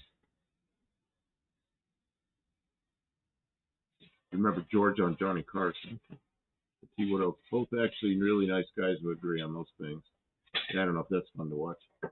Tony's a pretty good guy, you know, but I'm more watch Tony because of the automotive stuff. And because I know him now. You know who's a real jerk?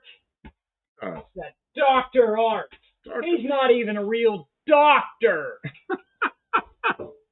Of course, we know both those guys, and yeah, that whole bunch down there in Dr. Art's a good friend. He's a good friend of ours. So I haven't talked to him in a while. We haven't talked to him in a while. Yeah, we gotta talk to him sometime. So you know my CB antenna? My really good CB antenna I'm so happy with, my Fire Stick.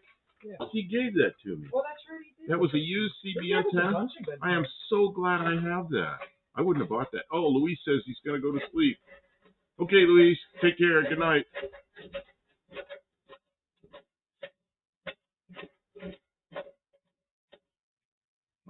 Grease Monkey says, do you at least have a 6-inch DA pneumatic orbital? I do. But then I got to run the compressor. Can't do that during the live. I wish somebody made a really nice. You know what I really want is okay.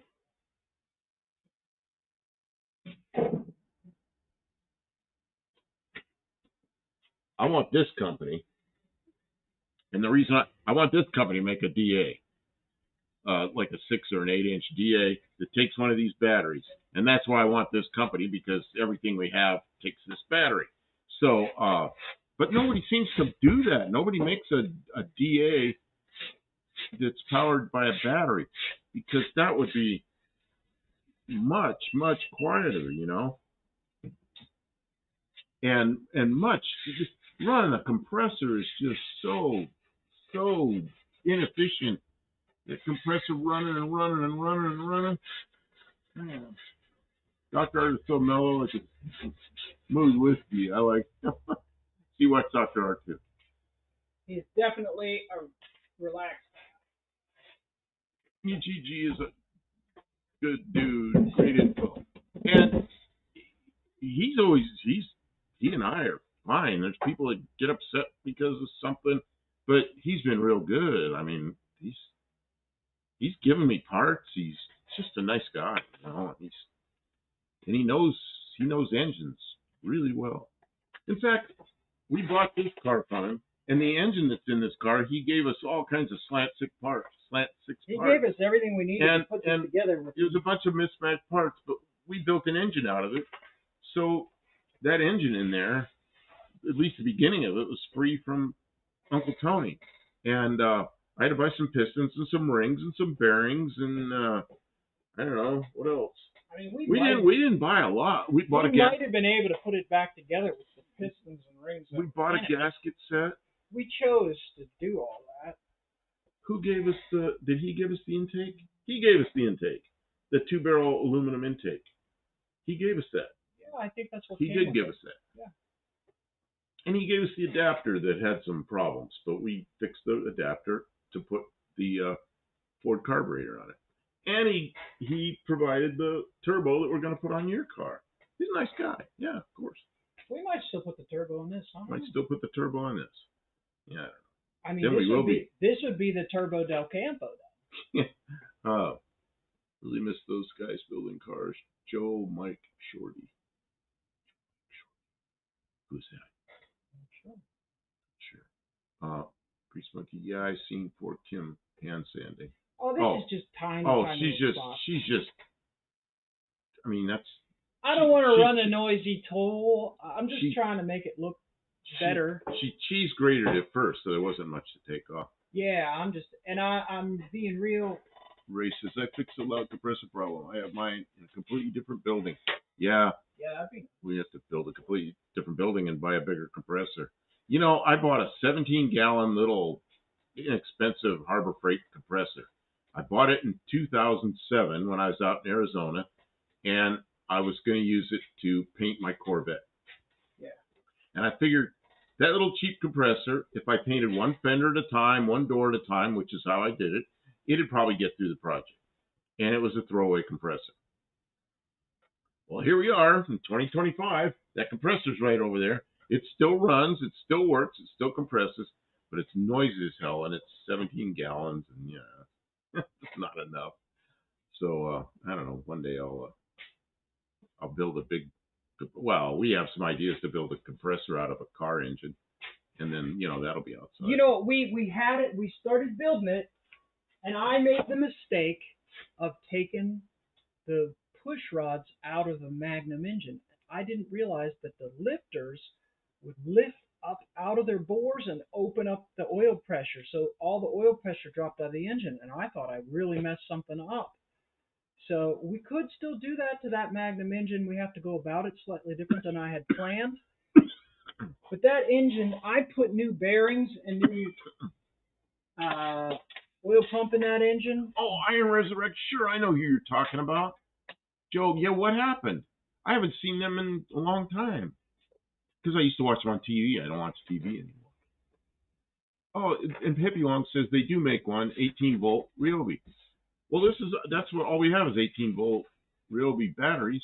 I'll have to look, because the last time I was looking, they didn't have one. So maybe they did. That would be a really good tool to have. Probably out of price. Yeah, Joe Martin is a great artist. Did you watch them? And they had that Lincoln. It was years ago. They had a Lincoln up on a lift, and they were doing something with the rear end with a couple of stands, and they had some big long control arms they built for it because they were redoing the rear suspension. And one of those stands fell, and that rear end comes. It's like a 9-inch board comes swinging down out of there. And none of those guys got hit with it. Oh, God.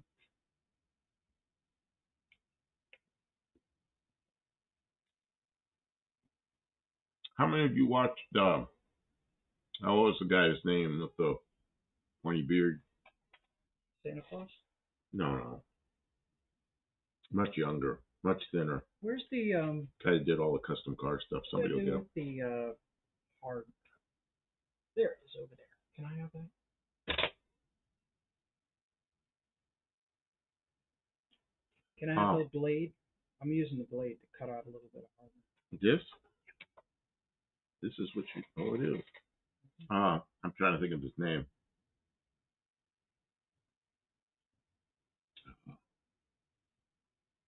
Another crazy car builder. I can't think of his name. Careful, there's no top. You got a Ziploc bag or something to put that in?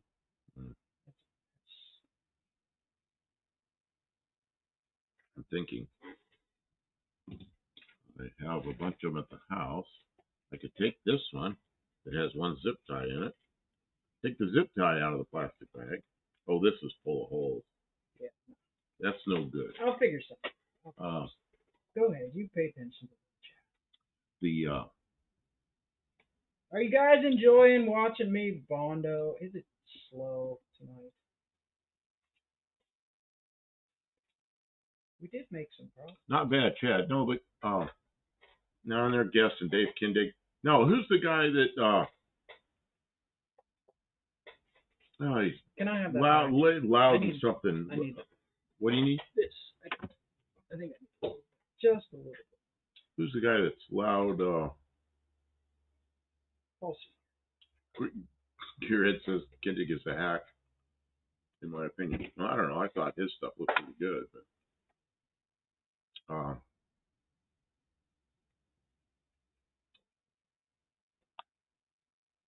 I don't know that. Tony just did a video about what hacking is not a bad thing. Hacking is. That guy, Kindig built that. One of the first shows I saw that he did with that 1960 Cadillac that had all the copper parts in the grill and copper up in the wheel wells and everything. That was, man, I thought that was, Richard Rollins. You got it. Leonberg gets some points for that. Okay, you get 3 points for knowing Richard Rollins' name. Well, Richard Rollins, that show, who was my favorite? I knew it was something like that. Who was that? Who is that? My favorite character on there. Who do you think my favorite character was on that show? You know the person that did his upholstery? Sue. Sue was great. Man.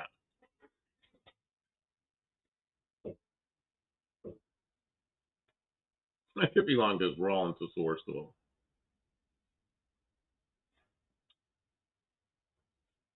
Not Aaron, no, Sue. Sue from the upholstery shop. Sue is great. The show should have been about. She's one. What was the name? What was the name of that show? Gas Monkey? Or am I not thinking of the same guy? I think he had a couple different shows. And she used to call him Ass Monkey. On the show? On the show. On TV, not on YouTube. Jeez. Yeah, Grease Monkey says Sue is a sweetheart. Yeah, she's like a year older than me, and she was full of funny stuff and a craftsman. You know, she was good at what she did. Yeah, no way I could work for Richard. Most of those guys I couldn't work for.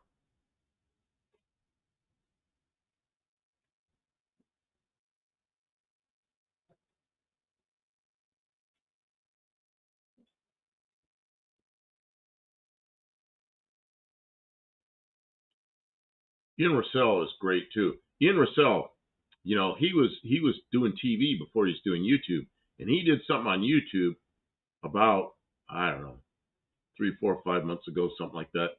And he says, It doesn't take 37 minutes to build a car. It takes 2 years to build a car. And it's hard to keep people's attention for 2 years while you're building a car. And and he is so right. Yeah, Ian Russell is a talented individual. I don't like all his designs, but as a craftsman, I like him. And some of his designs I really like too.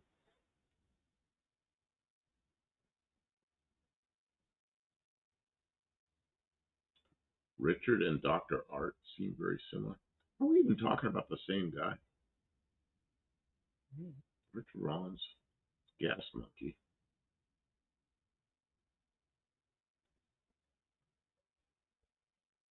Oh, did Sue pass away? Is Sue gone? No. Sorry that the character that you like is gone. She was Chinese. I think she came from, I think she was born in Taiwan and moved to the U.S. Doesn't that make her Taiwanese? Or is that not the same? Well, Taiwan is, the whole history is the communists came and drove nationalist Chinese out, and they went to Taiwan, which was called Formosa at the time, and which became Taiwan, but it is the Republic of China, ROC, versus the PRC, People's Republic of China, which is the big China, which claims to be communist, probably not. Let's see, Welder Up makes nice hot rod. I've met him. I don't know him well, but I know him, and he's interesting. He's a nice guy. I met him in Las Vegas at a car show, and there's a real short line, people getting autographs, picture taken with him, and everything. I thought, I'm going to do that. I walked over there, and there was a kid in front of me, one kid. He looked like he's about 12 years old. And he's with his mom. And he went up there, and he starts asking, Welder Up, what the heck's his name? I can't think of his name. I should know his name. He's, oh yeah, Kevin Smith says Sue passed. Oh, I didn't know that. Oh, man. I'm sorry. Finish telling your Welder Up. It says here, Mexican, wait a minute, I'm reading this. Mexican inspector Sue Martin from Gas Monkey did not die. She disappeared from the show around its 14th season and has since become reclusive. Huh.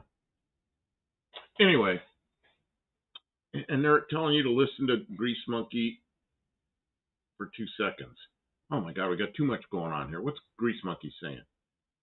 And that said, Grease Monkey. I missed something here. They're trying to tell you how to fix this, and I'm Grease Monkey. They're losing their mind. I watched every ad. I don't know. I scrolled way back. I don't see what it is. Sue was a sweetheart. I don't know. I'm sorry because I'm trying to. I don't even remember the story I was telling now. What was the story I was telling? Yeah. I don't know. Grease Monkey, say it again because. Studio says whoever Studio is says Sue passed. Studio is somebody in here. I don't know. Hippie Long Kim, listen to Grease Monkey for 2 seconds. Grease Monkey's going to have to repeat what he said because I scrolled back, I couldn't find it. Mm-hmm. Steve Martin did not pass. He's no. I'm trying to think who. I don't know. I was telling a story and I just completely lost my whole thing. You were talking about. Well, it's like the Welder Up kid. Oh yeah. This kid went up there and talked to whatever his name is from Welder Up. And he said, the kid says, I want to learn to weld. I want to learn to do what you're doing. And he goes, get yourself a small MIG welder. Just go get an inexpensive one, like from Harbor Freight or something. And he goes, no. He goes, here's my phone number. Here's my address. Hands it to the kid and his mother. He goes, come on over. And he goes, come on over to my house and I'll teach you to weld. It'll take about an hour or two. And I'm like, I can't believe it. he's going to show this 12-year-old kid how to weld. I thought that was really cool. If you want a big feather, let's see. So anyway, I met him and talked to him for a while that day. And he was a nice guy. He spent a lot of time talking to you.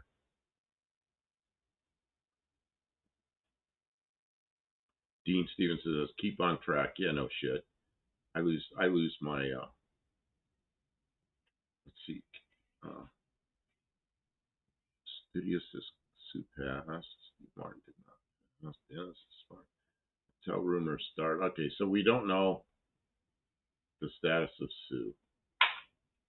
Sue was on Fast and Loud with Richard Rollins. Remember, why buy a MIG welder? Just make one with capacitor at 229. Well, I guess if you want to do that, there's things we like to make, and then there's things we're going to buy. And I bought my MIG welder because I didn't want to build one.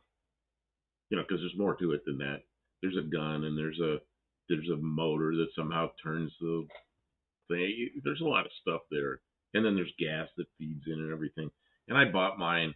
That Hobart that's behind me right there, it was on sale for $395 with the gas setup in it. You know what? I was at the store. It was in a I can't think of it. One of these. Home Depot or something? That's farm supply. It's not farm supply. Tractor Supply. Yeah. I was in a Tractor Supply in Maryland, working up in Maryland. And I went to Tractor Supply for something for the company. I was in there, and I saw those things on sale. And there were 3 of them there in boxes for $395. And I went, man, I like those things because we had one at work, and I really liked it. So I went back to work. And as soon as work was over, I flew right back over to Tractor Supply, and I picked it up. So $395. I bought that like 7 or 8 years ago. I mean, that thing served me well. Still runs her business in Dallas for those in the know. Oh, so she's still running her business. The inverter technology. So, okay, why buy a MIG? Well, we'll just make. Okay, I'm not going to do that. Why buy a truck? Why instead of just building a Ute? Well, we're going to build a Ute, but you can't build everything, I mean, you got to start with something, right? Tommy Hanlon's here from Dublin. Welcome in, Tommy. He didn't say that, but I know Worldwide. that. Worldwide show, Dublin and Ireland and Australia and New Zealand and Mexico. Probably somebody in here from Canada. United States. I don't know who else is here. Worldwide. Oh, don't build a welder. Build a hot dog electric cooker instead. Man. Yeah, I built the one. Do you remember the one I gave to Dallas? I gave him a hot dog cooker at No Name Nationals. I think it was the second year of No Name Nationals.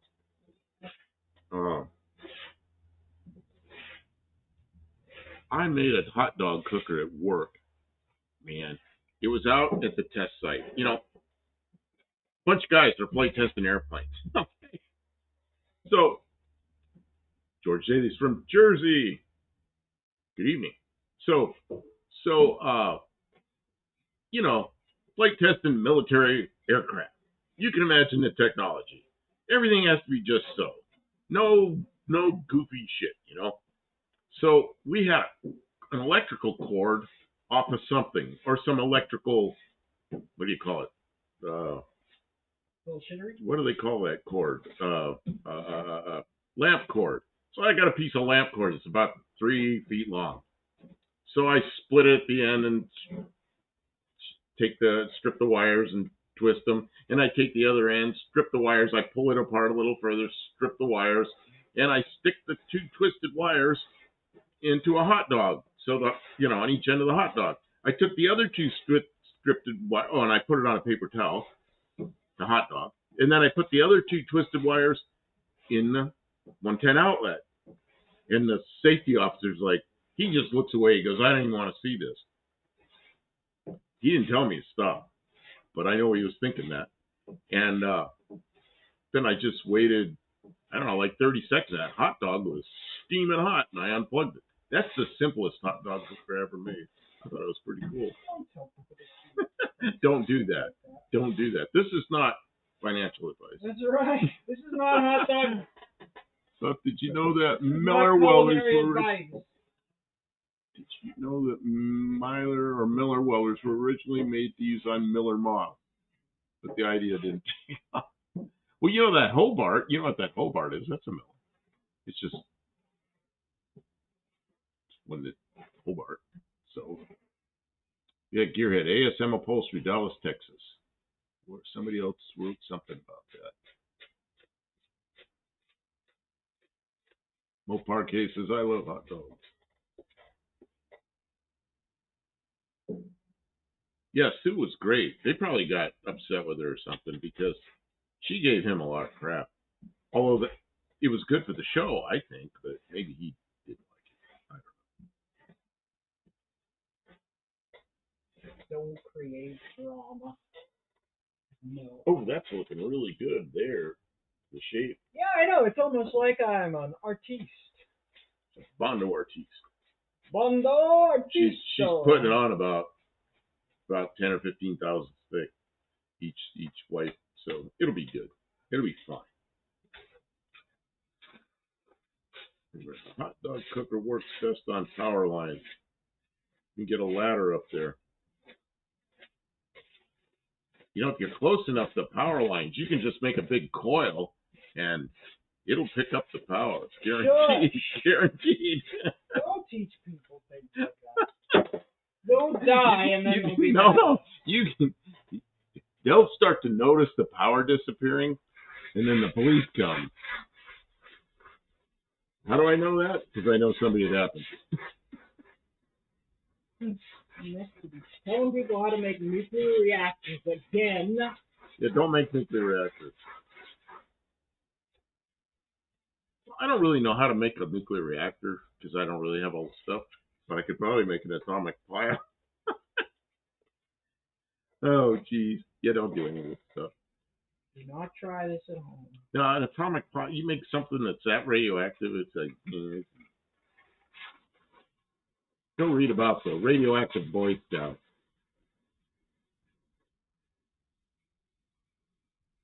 Is that showing up? Nope. This is not literary advice. Tim's doing just fine.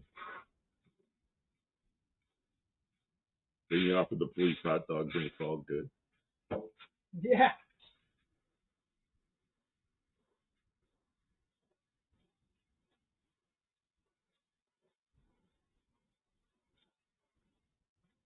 Making an nuclear reactor is not that hard, says Lindbergh.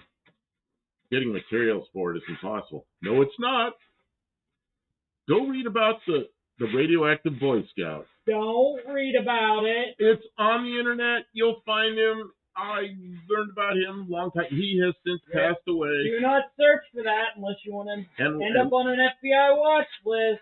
And why did he pass away? It was too much exposure.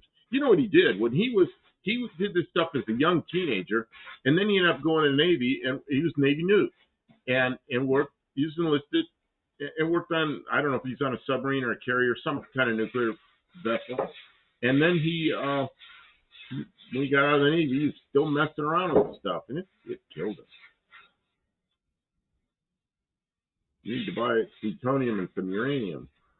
No, quit saying those words. We're going to be on a watch. No, I'm reading the chat. Don't even read those words. Well, you cannot buy those things. You can't buy those things. This is not nuclear advice. Kevin Smith says, Kim, get a job at the Bondo line at Mako. No, I couldn't. I'm so slow. Hippie says, I got out of school because of 3 Mile Island.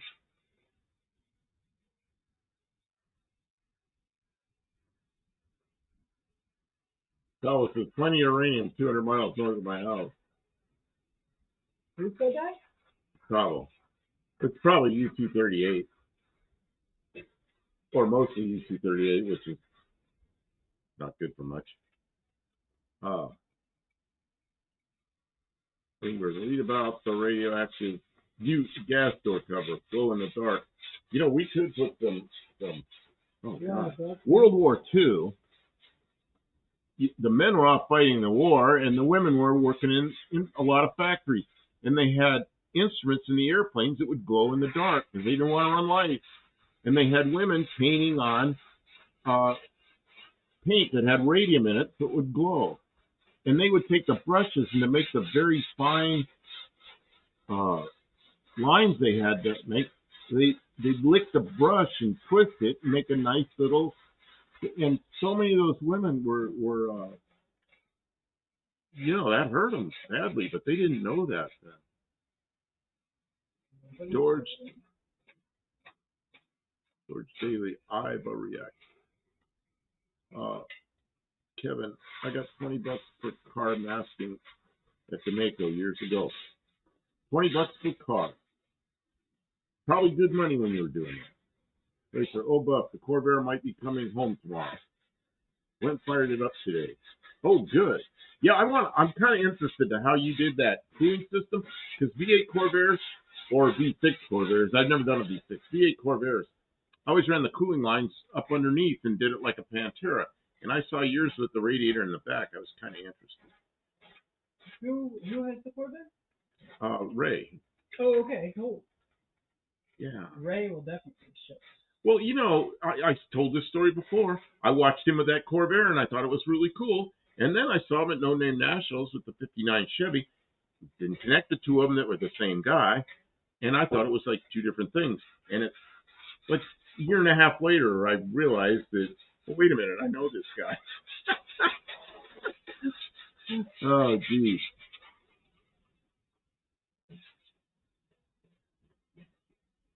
Kevin Smith, now I got a tape for him. What, from taping cars?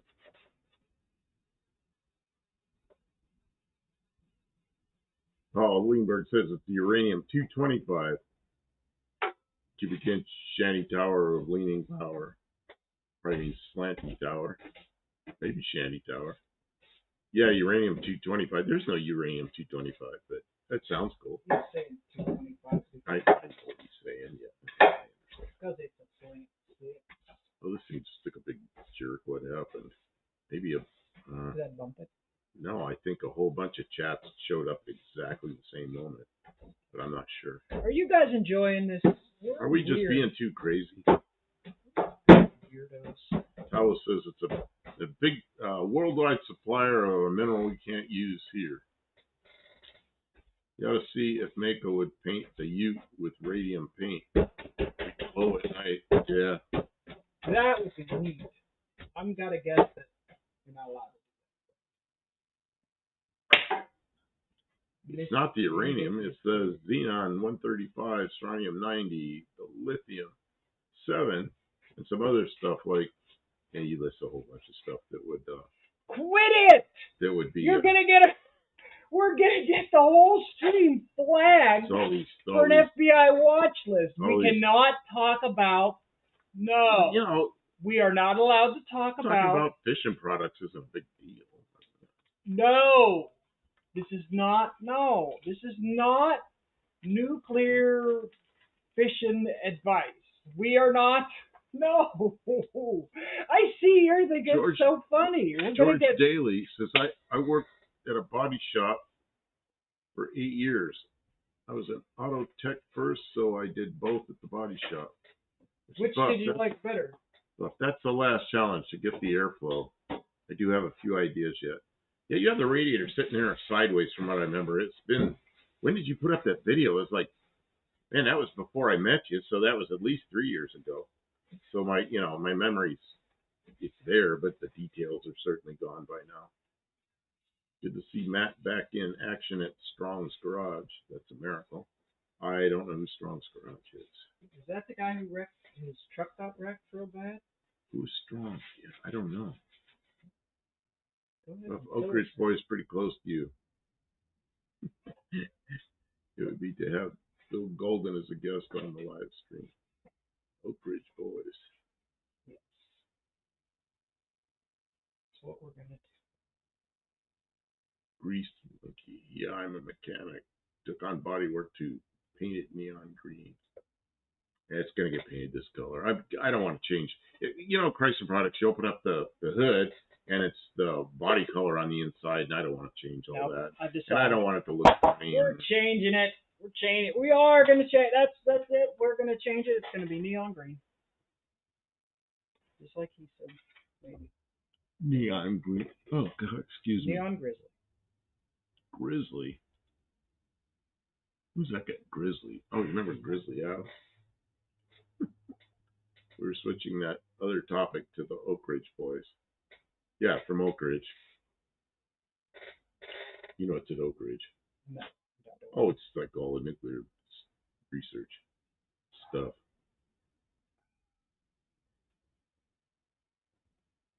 Matt had a head-on crash with a 65 Mercury truck a few months ago. Is that the one that took the... It looked like it took the cab right off the chassis and it was upside down alongside the road? I saw the pictures of the truck. I don't know if that's the same one, but it could be. My cousin invented the cheetah frame straightener. Cheetah. Did he really? Cheetah frame straightener. To straighten frames on the cheetah. Remember a car called the Cheetah? That was a pretty cool car. Look, we had George Davis says, luckily I had great bosses. Here in other news, Alabama is going on their final tour in 2026. Yeah, New Caledonia spelled wrong, but Kim doesn't want me to use that word. Gearhead. That's what Cher said too. Nitty Gritty Dirt Band's final tour upcoming as well. Yeah. Now they've changed the subject. Buff, what is that color called? The one on the Valiant? I am not sure. People call it butternut, but I don't know if this one's actually called that. Priest Monkey says you can black out the jams and stuff. Yeah, it looks like crap. I've done that. I did it on a Mustang, and it had a black interior, so it looked okay. But it really isn't right. And then, you know, Mopar guys, you open up the hood and somebody blacks out in there. Well, first of all, it's really dark in there. It's hard to work. And, you know, like what Tony, UTG Tony does, he paints them all like bright white under the hood, not to match the car, but to make it easier to work. And it really shows up better on camera. And so Mexican spec. It took about 1.5 hours to come up with chamois. Oh, the color of the interior on my Zed sled is medium chamois iridescent medium chamois, I think is what they call it. And then Mexican Spec tries to pronounce it the French way and calls it chamois. Chamois. I don't remember how he said it. Something like that. But what I was taught was it's a chamois. That's what we always call it. Oh, I bet it was chamois and people just said chamois. I don't know. Maybe you were pronouncing the S, chamois. I don't know. I always heard chamois. Kevin says, George, that car's going to look great. I hope you're right. We're working at it. We're like into the ugly part of the build right now. Kevin says, my uncle Don invented the Holmes Wrecker in a block truck with the V-shaped bed. Man, I used to drive a couple of trucks that a Holmes Wrecker on. Greenberg says, was Bill Golden a okay, I get it. Racer. I'll watch my words now. That's okay. Gearhead says Buttercup. It's called Buttercup? No, this isn't. Well, maybe.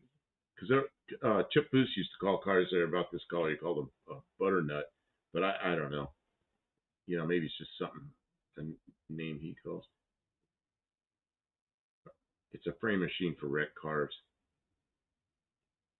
Yeah, I remember those machines. I never worked on one, but there was another shop near us.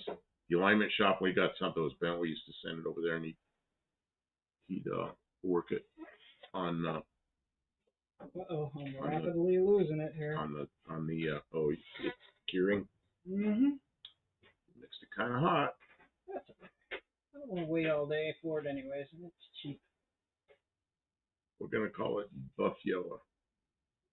I was gonna call this thing. We had all those mellow yellow cans. I was gonna flatten one of them out, and put it on the front license plate because we don't have to have front license plates here. Just make a front license plate that says mellow yellow. But Kim doesn't like that for this, but I could still call it that.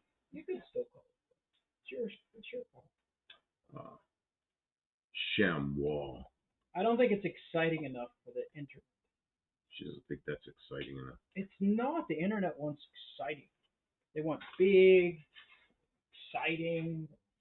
Mellow is just too. So this is going really fast. You're right, but if I'm wrong, chamois leather. It was originally from the chamois deer, but most now is from other skins. What happened? Did you look that up? I don't know.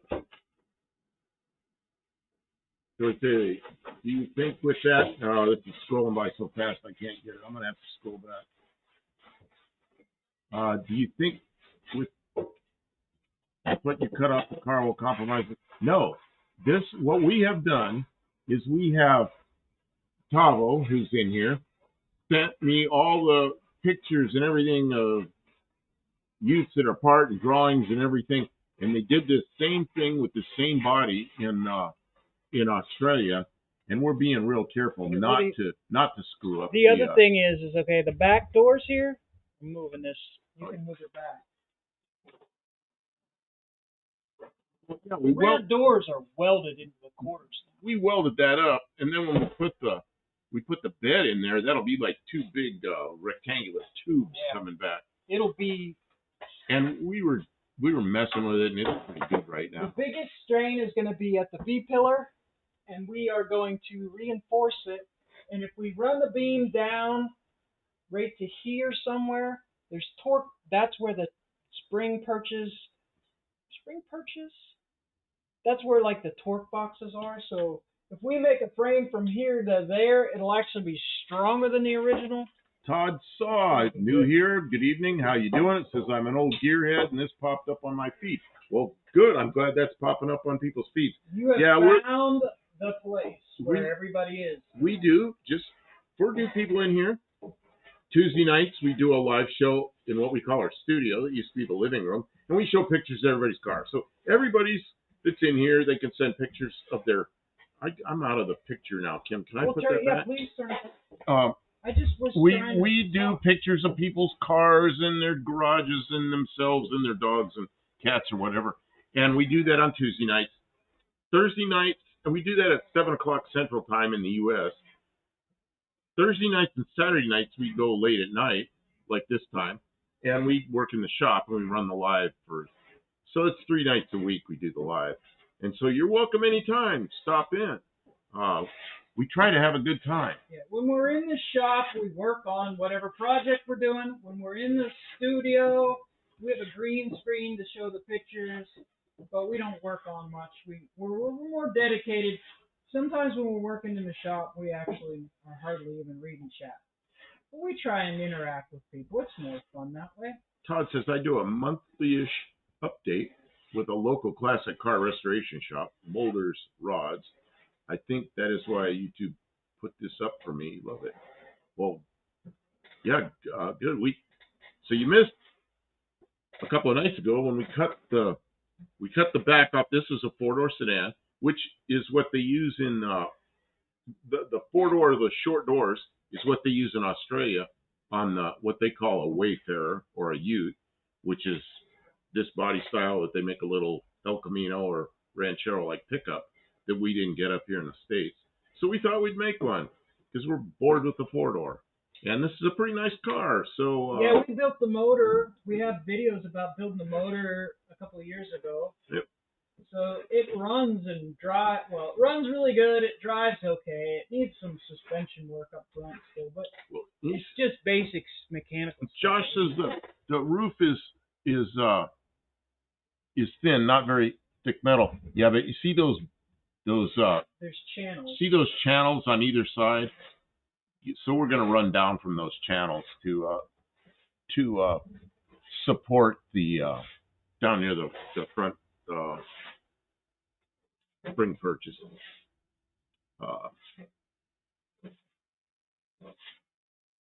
Yeah, we mostly have old classes. Barry Cudis is Sam the Sham. Man, remember him? Sam the Sham and the Pharaohs. Remember that? Yeah. Kim won't remember that, but I'll remember that. That doesn't sound like anything I've ever heard of. Sam the Sham and the Pharaohs. That was like from 1965 or 64, maybe 63. I don't know. I was in elementary school. Let's see, Tavo, Buff, that lower B pillar edge is too long. Oh, yeah, well, it was too long to take the Wayfarer emblem. You said those things are expensive and we'd have to ship it up from Australia. So we probably won't do that, I guess. We'll make our own emblem. We'll make hookers and blow. Now. I just was, the El Caminos kind of have that swoop there, and so I was cardboarding that to see what it would look like, and Kim didn't like it. So Todd says Smolders Rods has Billy Gibbons, ZZ Top, latest classic in for some work. Wow. That's cool. He does high-end work. We don't do high-end work. We try to make the structures good. And what we do is we do stuff that anybody can afford to do. We bought some old cars that most of them don't run. This thing we got, it didn't have an engine in it. My Dart, we put an engine in. Yeah, her 66 Dart was a little rough when we got it. But we did the engine and transmission on that. What else? That's right. It was a 3-speed mouse. Oh, we did your Bronco II. Yeah. Yeah, that was an engine job that turned out to be. And we worked on your Fox body. Oh, my Fox body. What I call the Zed sled. It's a Mercury. We didn't do a lot of customization on it. It was all sort of restoration, update, refurbishment. Leanberg says, Wooly Bully. That's from Sam the Sham and the Pharaohs. I remember. Wooly Bully. That's Sam the Sham and the Pharaohs. Was the name of a pet cat. His real name was not Sam. It was Domingo. It disappears. It's going so fast, I can't do it. His name was Domingo Samudio. George says, I have a 91 Firebird I'm willing to work with. Kevin Smith says, Tennessee. Yeah, we're in Tennessee. Very good. Hillary Duff is probably more relative to Kim. Yeah. Guys that are into hookers and blow and usually drive mid-70s vans. So okay, whatever that's all about. Kim, what'd you start? The hookers and blow comment is from Futurama. The robot from Futurama, what's his name? Bender? Well, Tavo. We'll start our own thing with hookers and blow, or I think he says hookers and black death or something like that. Todd Sloss says, I'm new here and I just subbed. Hey, stop by anytime. 3 nights a week we're here. Welcome in. Oh, I just saw something else that scrolled by. Man, this is going kind of fast. What was it? Oh, Tavo says they're doing Tavo work. Tavo's got a 4-door Valiant he's in South Australia.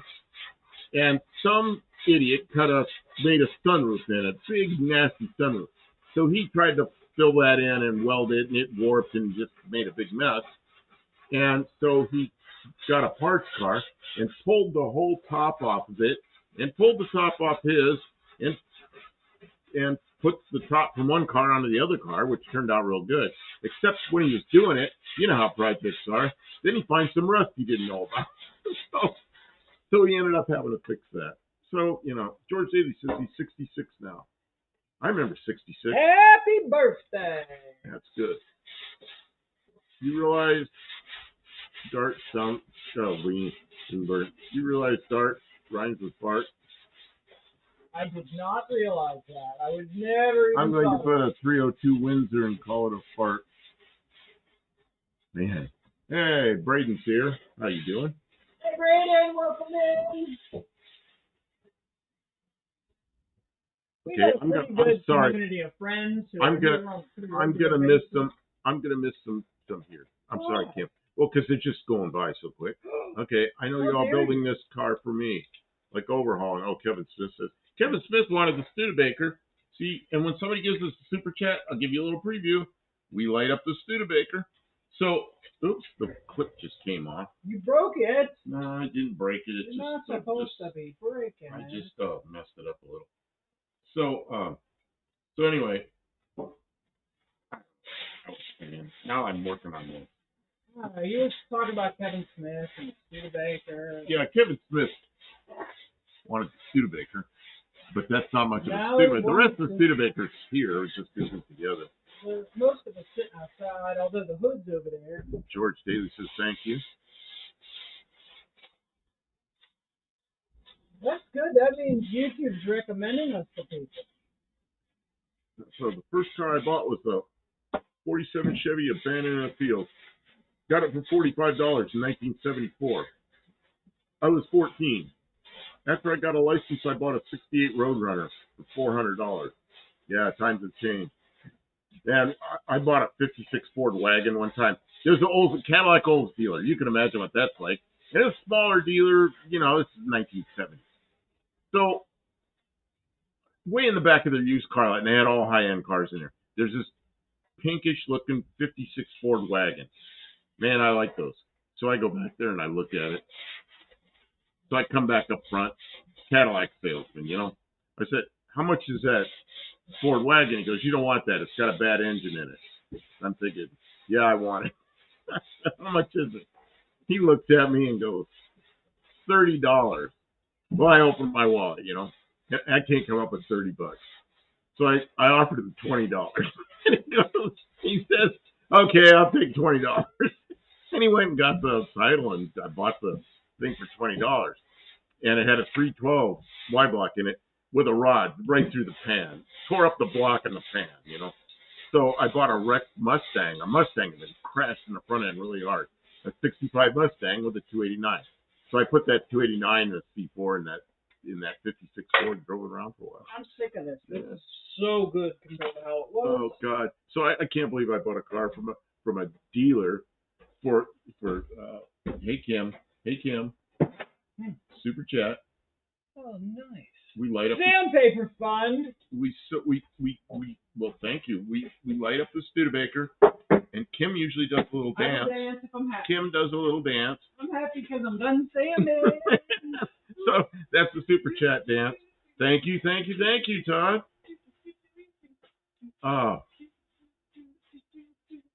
Let's see. Studebaker truck is badass. That's very generous. Thank you for that.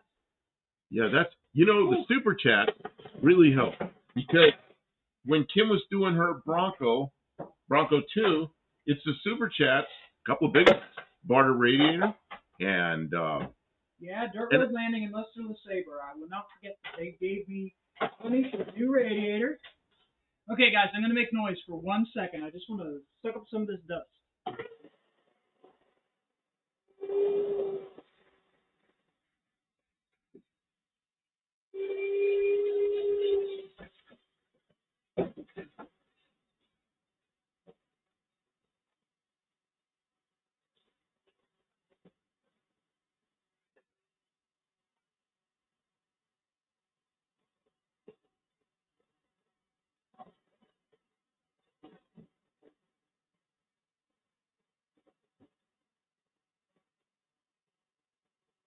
Kim's sucking up the Honda does.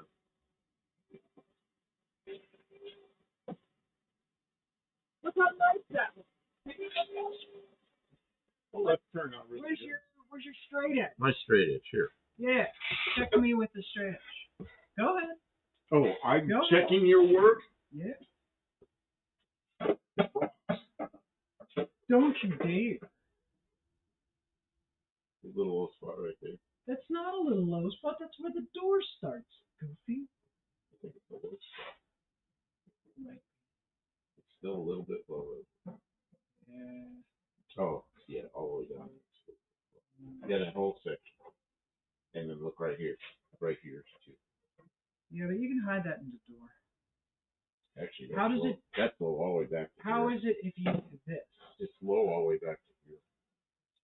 So something else was going on here before we got here. It's a little bit low back here. Well, and does it surprise you? This is all full of Bondo. So, I think we need. let me see this. So we're probably going to have to do that with paint. Look at this. Okay, it's not that good. See this from all the way back here. Look, Kim. It's low even back in here. You didn't even work there, you know. That's from this crash that happened at some point. Decades ago, yeah. Who came in? Patrick Sullivan? Well, oh, Patrick Sullivan. Now he has the S there. Patrick. Were you mentioning isotopes again, Dean? Oh, Dean won't let off. I haven't been reading in all his stuff. With the I gotta run to the house and pee a little bit. Okay. Would the Ute pass the 100 pre-purchase inspection at the local Dodge dealer? That would. Oh yeah, right. We're in Tennessee. The word inspection doesn't even exist. We're gonna build it safe. Oh, Patrick Sullivan's leaving already? What happened to Patrick Sullivan? Came and left? Really?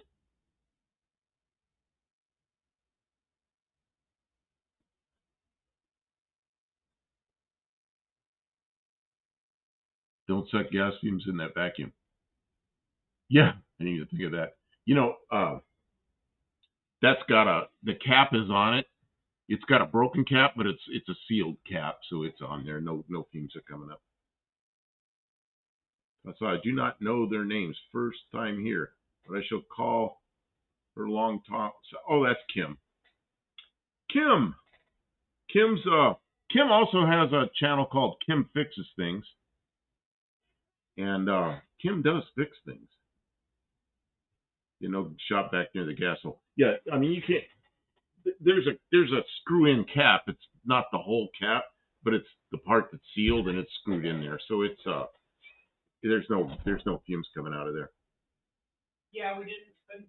Okay, a Mexican spec says, adios all, I'm heading out to burn some stuff. Pyrotherapy. That sounds good. Last of the pyrosexuals. That's where you set it on fire, you know.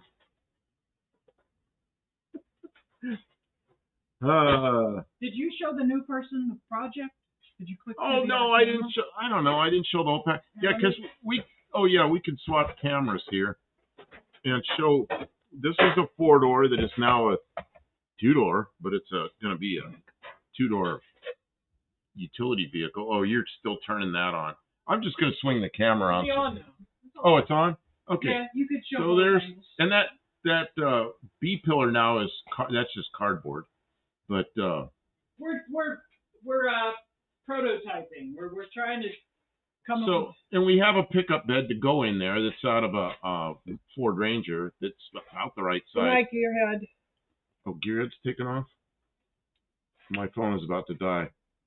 I'll plug the phone in. Right. Man. So good night, Ed. Thanks for being here. So tonight's exercise was the fuel door. The fuel in the Valiant sedans. Oh, they can't see me. I'll switch back. You can do that. Where you going? Oh, I'll just go do it there. I'll go do it there. The fuel tube for the Valiant sedan.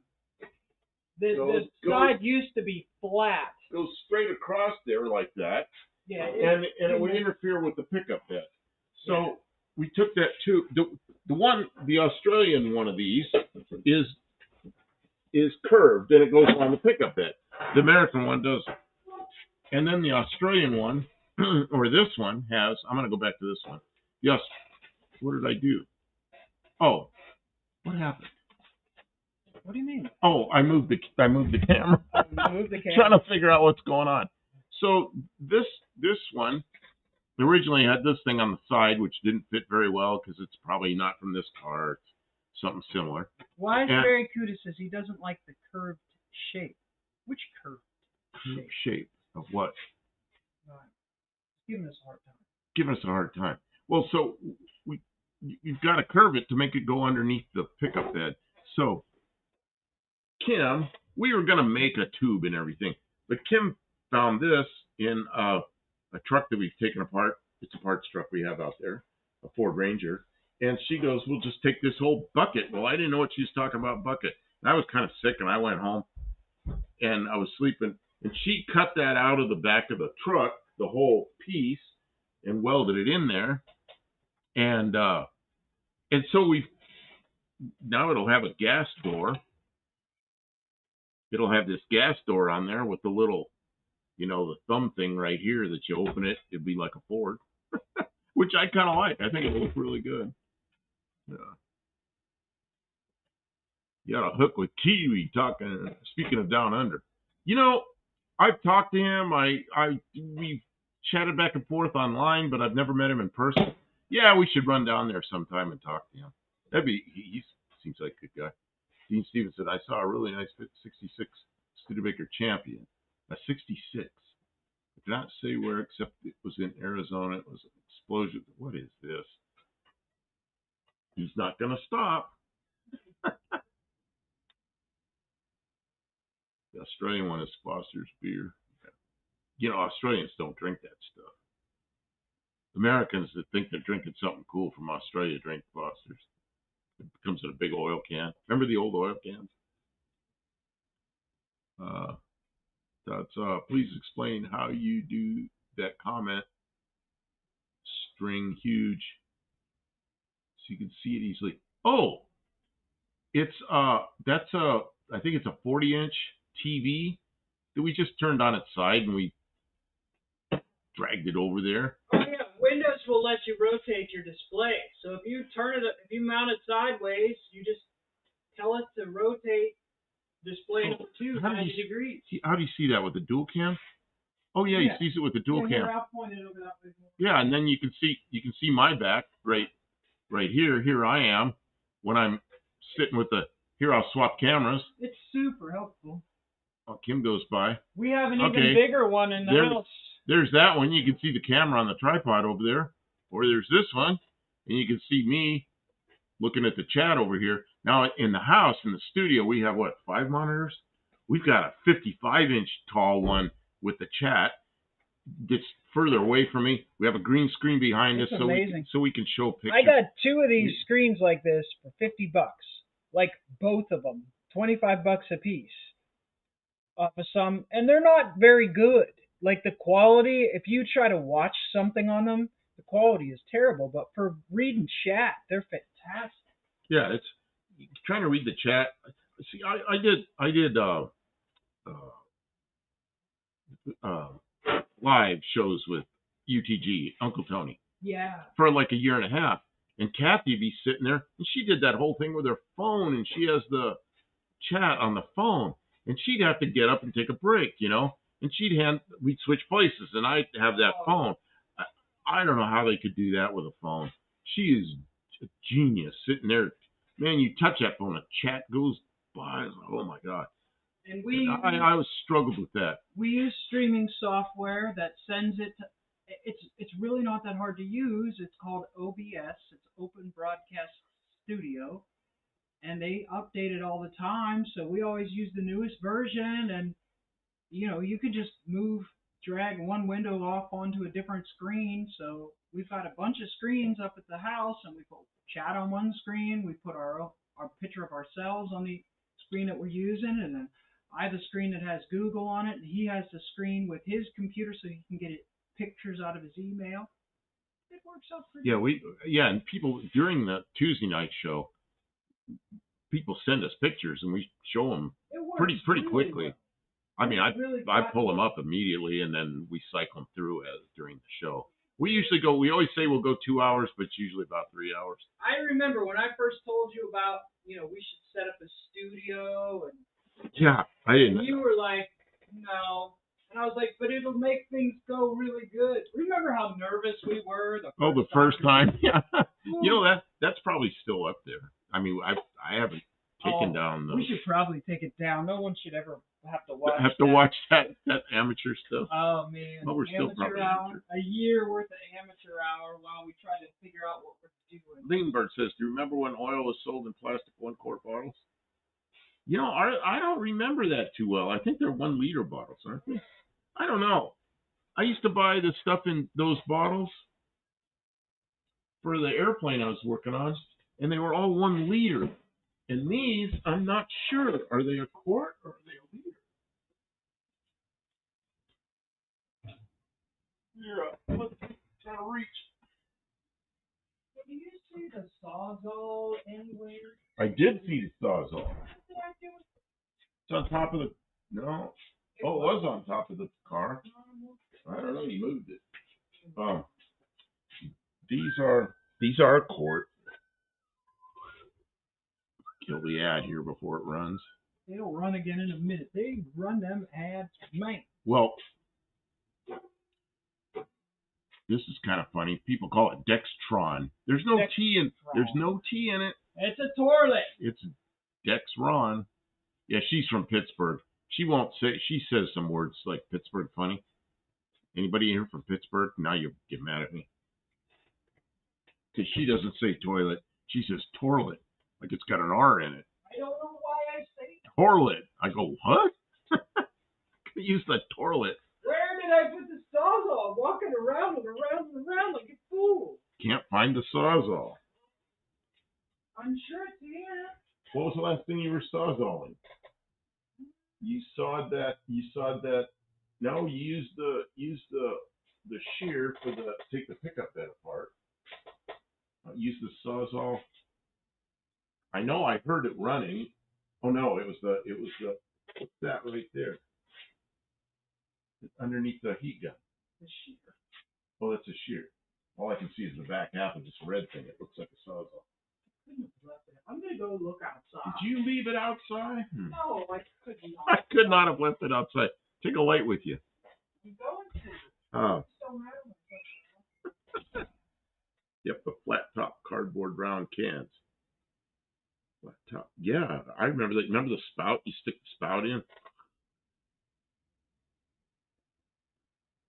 Remember, it's because Archie Bunker said turret. He said turret on the show because he couldn't say toilet. Well, you know who the first person was got in trouble? Before Johnny Carson, there was a guy named Jack Parr. And Jack Parr said something one night, and that was back in, early 60s, like 61 or 62. And he said water closet. And they canceled that. They not canceled, but they took that they moderated that show. And he quit over that because he said there's nothing wrong with water closet. And NBC shouldn't have done that. And then after he quit, in came Johnny Carson. But Johnny Carson got his job because of the water closet. Remember oil and metal can? Oh, yeah. Warsh. Yeah, I know a guy who say warsh and water. Water. You know, a lot of English words that are T's, a lot of times they do sound like D's. Water? Okay, did you find it out there? No, I don't know where I put it. Sawzall's missing. Did you put it in the front seat on the floor, maybe? Maybe. There's a lot of possibilities. Okay, I'm going to take a walk for a minute. You take care of the chat. I look for the Sawzall. Because you may be seeing it, not seeing it, I think that's where we're at. These shoes fit me? I had a friend, a married couple. They've been married a couple of years, and they were warning me, someday if I get married, you lose your mind, and you can't find anything without asking your partner. And yeah, their joke was they were at a store, and he asked her, the husband asked the wife, "Do these shoes fit me?" Like, put them on. And he was like, "Do these shoes fit me?" He was coming out of the water closet. I don't know what happened. Yeah. Look over here. Oh, thank you. He found it! Yay! You get 5 points. I get 5 points. It's still plugged in. I'll set it back down. Yeah, TV wouldn't let a guy and a gal share a bed, even married folks. Yeah, they had to have two single beds. I thought my parents were weird because they had one bed and everybody on TV had 2 beds. That's weird. That's crazy stuff. That when you get weird like that. Where's the Like, why would they do that? No, it isn't going to fit because all the screws and everything are there. Hey, for a Valiant, this will look pretty good. Have a door instead of a cap. We gotta paint something other than black. Yeah, See it there. It looks paint yellow. I've got yellow paint. But we need to we'll just sand it and prime it. I don't want to wait. I want now. Yeah, I want it now. Yeah, just sand it and prime it. Just sand it and prime it. Just paint it. Just paint it now. Oh, man. House is like most merchants say talk and talk. Oh man, you know what I used to do? I worked in flight testing and everything, so we were writing the manuals for the maintenance manuals and flight manuals and everything. So a lot of times I would see in a maintenance manual that somebody else wrote, and it would say wheel chocks, and it would be spelled like CHALK, like chalk. Like driveway chalk. I'd be in there fixing everything, you know. This isn't the final version because somebody wrote chalk instead of chalk. Because you don't have chalk behind the wheels, you have a chalk behind the wheels. Now you've got a guy and a girl shirt. A guy and a guy sharing. Oh, I forget. Hippie long. Now I'm older. Separate beds is a great thing. Should be done decades ago. Yeah, you know, it's hard to be that close to somebody. Punch them in the nose in the middle of the night when you're dreaming. Oh, man. Yeah, it's all nice and romantic when it's new, but then. Buddy Carfile says, lost my glasses, took 2 hours to figure out I was wearing them. What was I looking for? It wasn't that long ago. I was looking for something in my hand, and I had it in my hand. What the hell was it? You know what? It wasn't my glasses. We've all lost our mind. It might have been the glasses in the glasses case. It might have been my phone. I was looking for my phone. I had it in my hand or something stupid like that. Jeez. That's bad. Oh, man.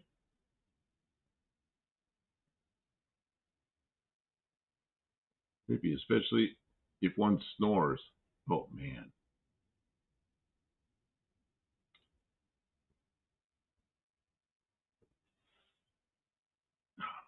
Leanbird says, Carol O'Connor got censored by ABC for saying dingbat. Should go work on lean birds. He's really into these lean birds. That's why the Jeffersons eventually took over. Became German Helmsley. Talk about lean birds. Yeah, lean birds. Yeah, dingbat. There's a name for a car. Dingbat. What was dingbat? Where did that come from? That was before him. He just used to say it. It was something called a dingbat. What was it? George Saley, my honey passed. Oh man, I'm sorry to hear that. So I wish she was still next to me in bed. Yeah.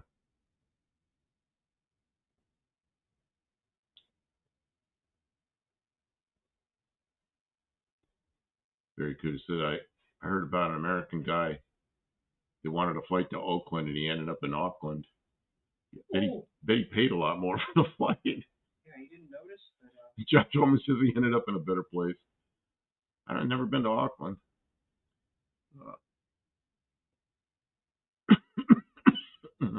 Got the cough. Greenberg says dingbat was what he called it. Yeah, I remember that well. It was Gene Stapleton. Yeah, I remember that well, but I'm thinking there was something dingbat long before he did that. Todd says, you guys are great. Happy I found you. Happy you found us. Glad you're here. Your car guy. So what are we going to do, Kim? We've been here for, it shows the time somewhere, 2 hours and 44 minutes. How are you feeling? Wow, we've been going. Oh, yeah. Well, you did a lot of work. I was just tinkering. Well, and we worked for at least 2 hours before we started live. So we did a lot before that. So what do you want to do? I'm just looking at how some of these things line up. I got to put this away before it gets bent. I do not want this bent. This is the thing that Shane Polito, Doctor, what is he? Professor, not Doctor. Professor P. Shane Polito, who's also known as Slant Daily Garage. He makes these things for the Slant 6 that goes on the valve cover, so when you tighten it down, it doesn't bend the shit out of the valve cover. But I want to hang this up so it doesn't get bent. Because I will forget, and then it'll get bent. I'll be mad. I got it installed. Right, Kevin? Yeah, I'm still raring to go. Saturday night. Saturday night. You know what? I put it. Why go dancing when you can go to the shop? Right. I worked on this stupid fuel thing a bunch last night, late into the night, and then I slept a lot today. So I'm just kind of on Kim Nix's things. No, I don't. You can't say that. Fold that gasket in half. Oh yeah, that's something else that happened. I can't believe it. I bought a head gasket. It was for this car? Yeah, it was for this car. No, it was. Oh yeah, it was for this car. It was a head gasket for the Slant 6, and I got it from Rock Auto. And they folded it in half and put it in a smaller box. Like idiots, So I returned it and they sent me a new one. Well, then I bought a head gasket for my inline 6, my 200 cubic inch 6 for my Zephyr from Rock Auto. And they folded it in half and put it in a smaller box. It's like, yeah, I can't believe they did that twice. Well, then, so I got a hold of them, and they said they're going to return the money because there's no. They don't have anymore. They don't have anymore. Yep. So then I go back into their site to see what I can buy, and they do have it, same part number, same everything, and they almost doubled the price. Well, that's why they didn't want to give me another one. So Dean Stevenson, who's in here, he says, use the old steel shim gasket that you took off. And I'm like, oh, I don't know, using an old gasket. He says, clean it off. He goes, I got a lot of them here. I've done it before. It works. I'm like, I don't know. So we cleaned that gasket all up, and it looked pretty good. We coated it real good with copper coat, sprayed copper coat all over it, cleaned the surfaces. Everything was straight. We put it on there. Works perfectly. And the good thing is it didn't lower the compression because it's a steel shim gasket. And if we used the thick gasket, it's already kind of low compression. We probably would have lost some more. So the delivery folds, they did that at Rock Auto. They folded it in half. So who the hell folds a head gasket in half? The people who are packaging the things, they don't know what the parts are. They're not they need to people, they're just train these people a bit. Well, let's say they fold every head gasket in half. That's going to cost them, Got the employees ruining the parts. Yeah. Wonder how they play cards. Do they fold early? That's right. You got to know when to hold them and know when to fold them, for goodness sake. Leanburn says a folded head gasket should be the symbol of today's stupidity. Beyond words bad. Like the times we live in. Yeah, and they did it twice. Twice. You got to be kidding me. Yep, and they want to cost you the thing. But you know what, Dean? I was really not too sure about using that gasket, but I'm glad we did. I'm glad you talked me into it, so thank you. But it works well. And that engine's got, I've got about 1,000 miles on that engine now. And I drove it to No Name Nationals, back raced it at No Name Nationals. The car's moving. What are you doing, Kim? I know you're moving the car, but I don't know why. Oh, just making some space. Making some space. We have another. Does it belong still here? This is the cap that doesn't fit very well. They both don't fit very well, but they're different. They're two different styles. They're similar. Yeah, depends on the year. Here's another one of these caps that fits on. That fits on this. Yeah, see, that's what's supposed to be on there. And then this big long tube that would shoot right through the middle of the pickup bed. So, we had to So anyway.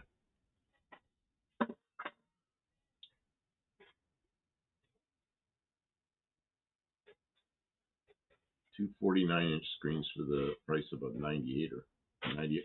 What is this? I'm going to try that. Deliver a 98-inch flat screen next week. Have them fold it in half. Well, you know they make phones like that to fold in half the middle of the screen. That's true. Todd says that is poor management, poor employee training, and poor quality control. Yep, pretty much. It's the nexus of all the bad. Well, and if I got two head gaskets that were folded in half at different times, yeah, what are the chances? How many more head gaskets are folded in half? Yeah. They're just all out bad. They don't be making money. Hey, I don't know if any of you noticed. I'm going to turn this toward Kim. That door over there, when we open it, I don't know if you ever heard it. It makes a lot of noise. Scrapes on the ground and everything. Kim tore it apart one night and redid it, and it does not scrape. It swings nicely. It works perfectly. Man. Kim fixes things, and she's not kidding. She fixes things. People. Don't bring me your problems. That's therapy. Dean says if you turn 98 upside down, you lose 12 inches. 12 inches? Or is it 12 millimeters? See, you're down there in millimeter land.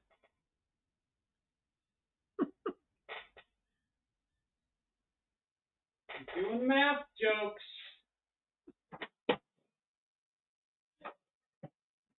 Let's see. Greenberg says you're gonna make the VAP system fully functional on that Yes. 72. And yeah. Well, we're in Tennessee, so we I don't know. Comply with all state and local laws. I guess. Oh, why are you cutting that? What are you doing? I don't want that cut. What are you cutting that for? Well, we don't need all this structure here. Well, if we're going to put that tube down there, we do that structural tube. I wouldn't gonna cut that yet. I'm gonna put it from here. Oh. Well, I wanted to talk to you. Yeah. Don't be cutting that yet. Okay, please.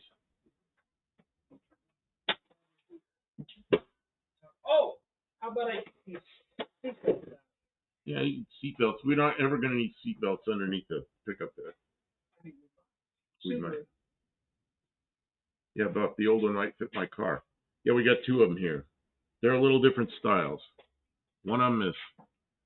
What year is this? One of them's one of them sees kind of like a keystone shape on the edge, and the other one is like this. It's just like a. Oh, I know what this is. This is factory. This is a chrome gas cap that was broken. So I see those screws in there. That's a piece of I think it's 3/8 by 3/8 steel stock, and I just drilled it and tapped it and put it on there because for some reason this cap didn't work on this fender, but this cap sort of did. So then I painted it the same color as the car, but it's chrome, so it's starting to come off. But this is not chrome. This is just a piece of like I said, 3/8 by 3/8 steel stock that I primered and painted, and then I kind of rounded I put a radius on the edges there. It's a little hefty because it's a piece of steel, but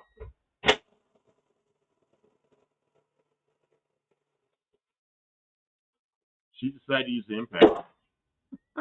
I'm sure that the mic doesn't like that.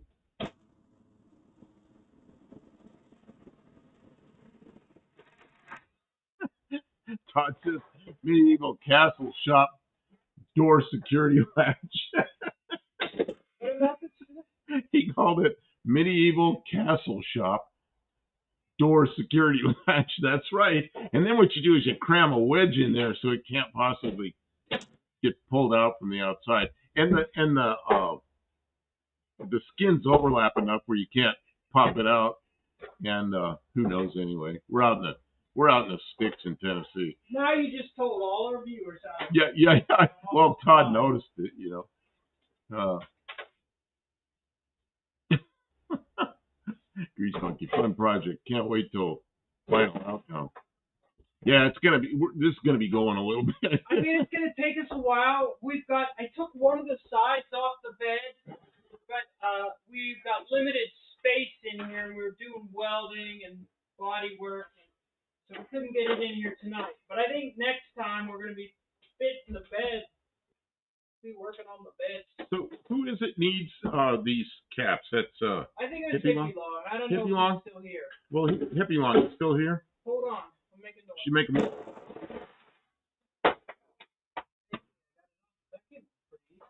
That one didn't make as much noise. I might use those for some time.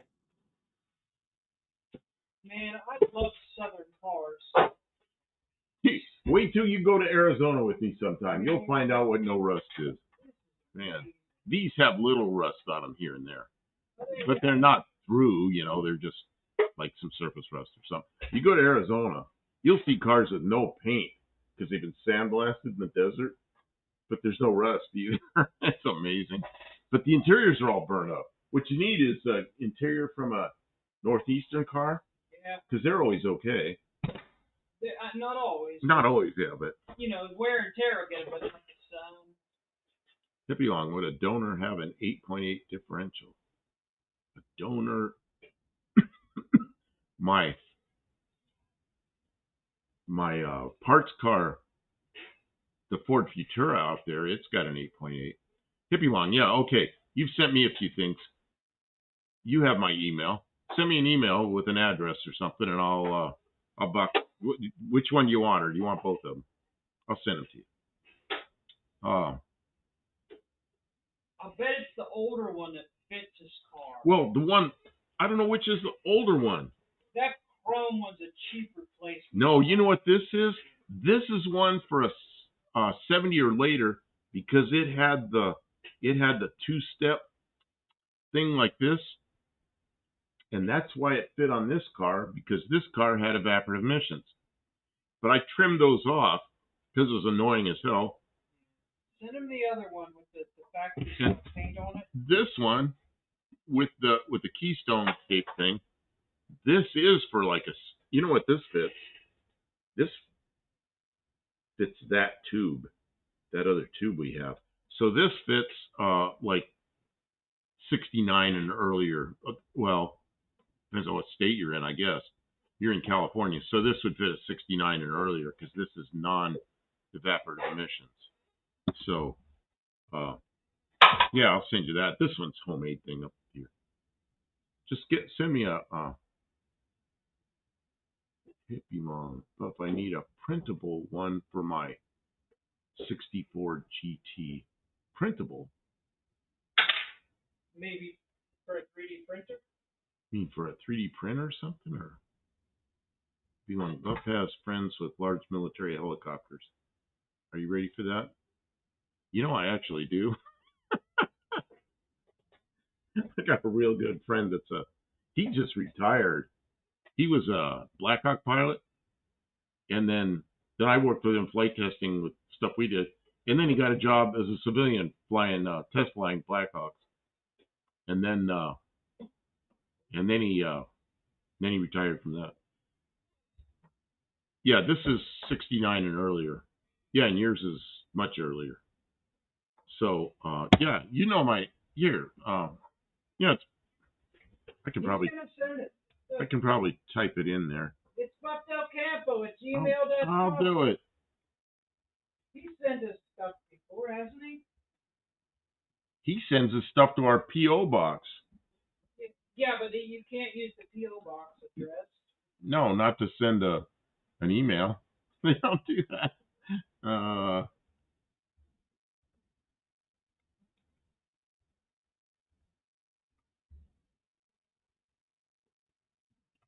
So there.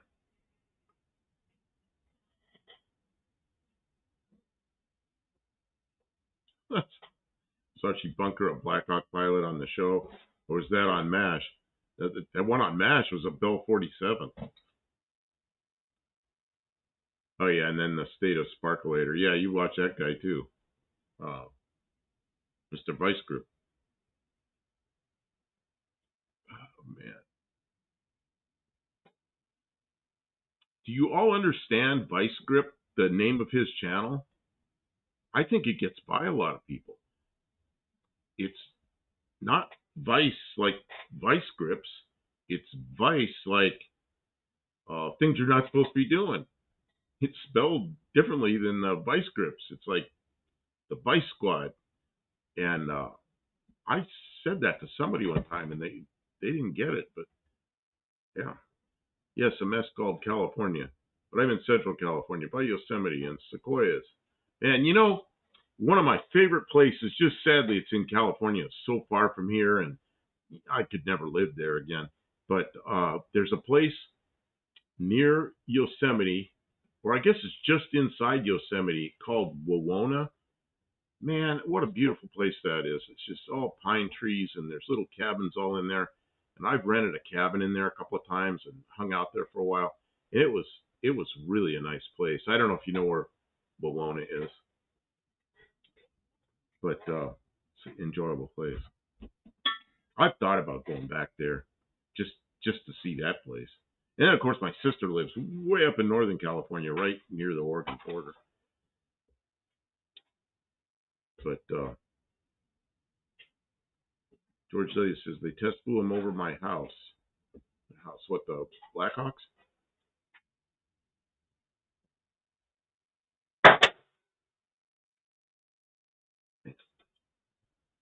Yeah, Kim's taking out the seatbelts. Dean Stevens said, "Oh, Derek has little time for Vice and traffic." Yeah, Vice. Yeah, but he's VICE grip. Marine One, badass. Man, I think they got a, don't they? They have that new helicopter now. There was a woman I worked with, and she's just a hell of an electrician, and she worked with us. And my boss was kind of one of these guys that he could be difficult sometimes. You know how bosses are. And those two really clashed more than anybody else. Those two really clashed. And she got a job as an engineer on that new Marine One helicopter. She was an engineer on the what's that weird thing that's egg beater airplane? Egg beater airplane. You know, the helicopter that's an airplane. I can't think of the name. Quality is diminished. Gee, I'm an aircraft guy. I can't remember the name of the stupid airplane. Somebody will come up with it and get some points. Having quality control problems. It's the one it's the tilt rotor. She worked on the tilt rotor, and then she worked with us, and then she went to work on Marine One. She got a job as an engineer on that new Marine One. So I don't know what she ever did after that. But did you ever see the episode of MASH where Klinger puts a lean burn? Hey, do you have the scissors? Scissors. No, scissors. I'm looking for them. I got little tiny ones. Oh, I couldn't find the big ones earlier, so I went and got a pair. I got these. Oh, you know what? What about the razor? Resword. That short one. Anyone. I'm looking. We have so much crap on this desk. I can't find anything. This is Osprey, says Hippie. Osprey. That's what it is. The Osprey. Right. I was trying to think of the name of it. I was 3 points for saying Osprey. Because a lot of people just sell a tilt rotor, and then nobody knows what the hell that is. Yeah, it's an Osprey. Yeah, she worked on a lot of that aircraft during its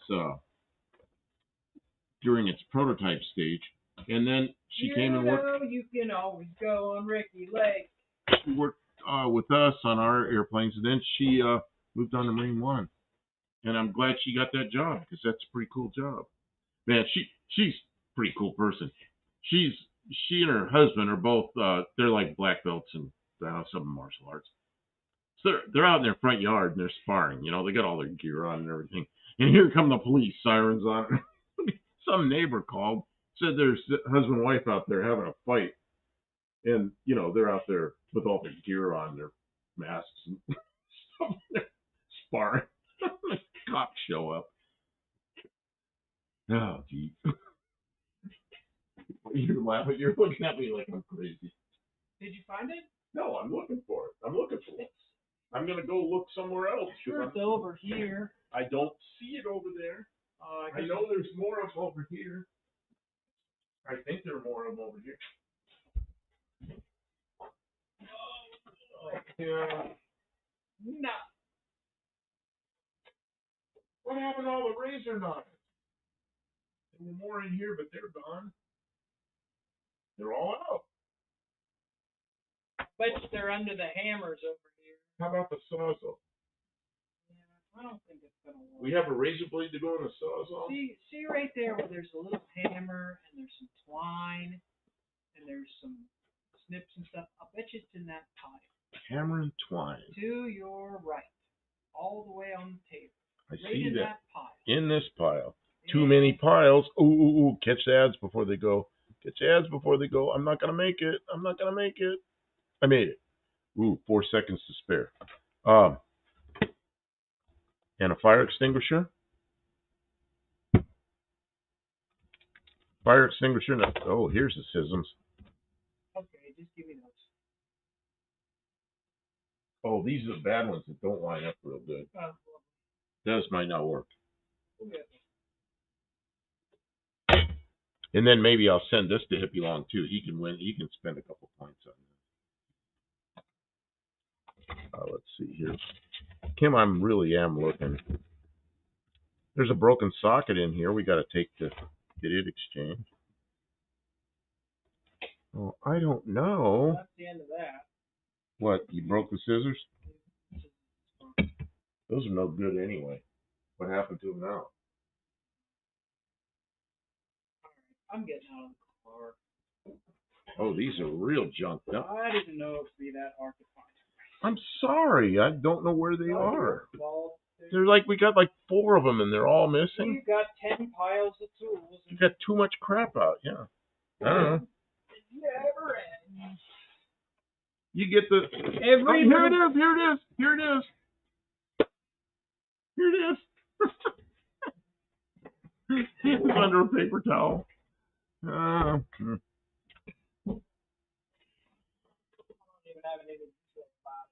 Thank you for helping me find.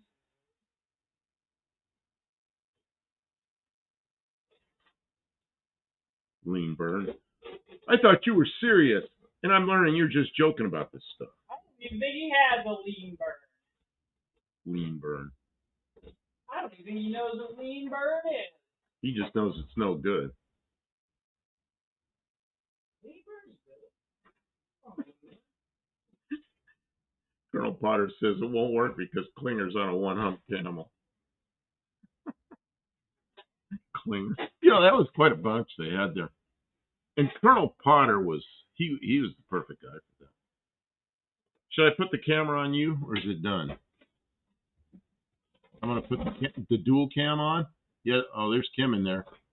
Cutting seatbelts off. Don't cut the front seats.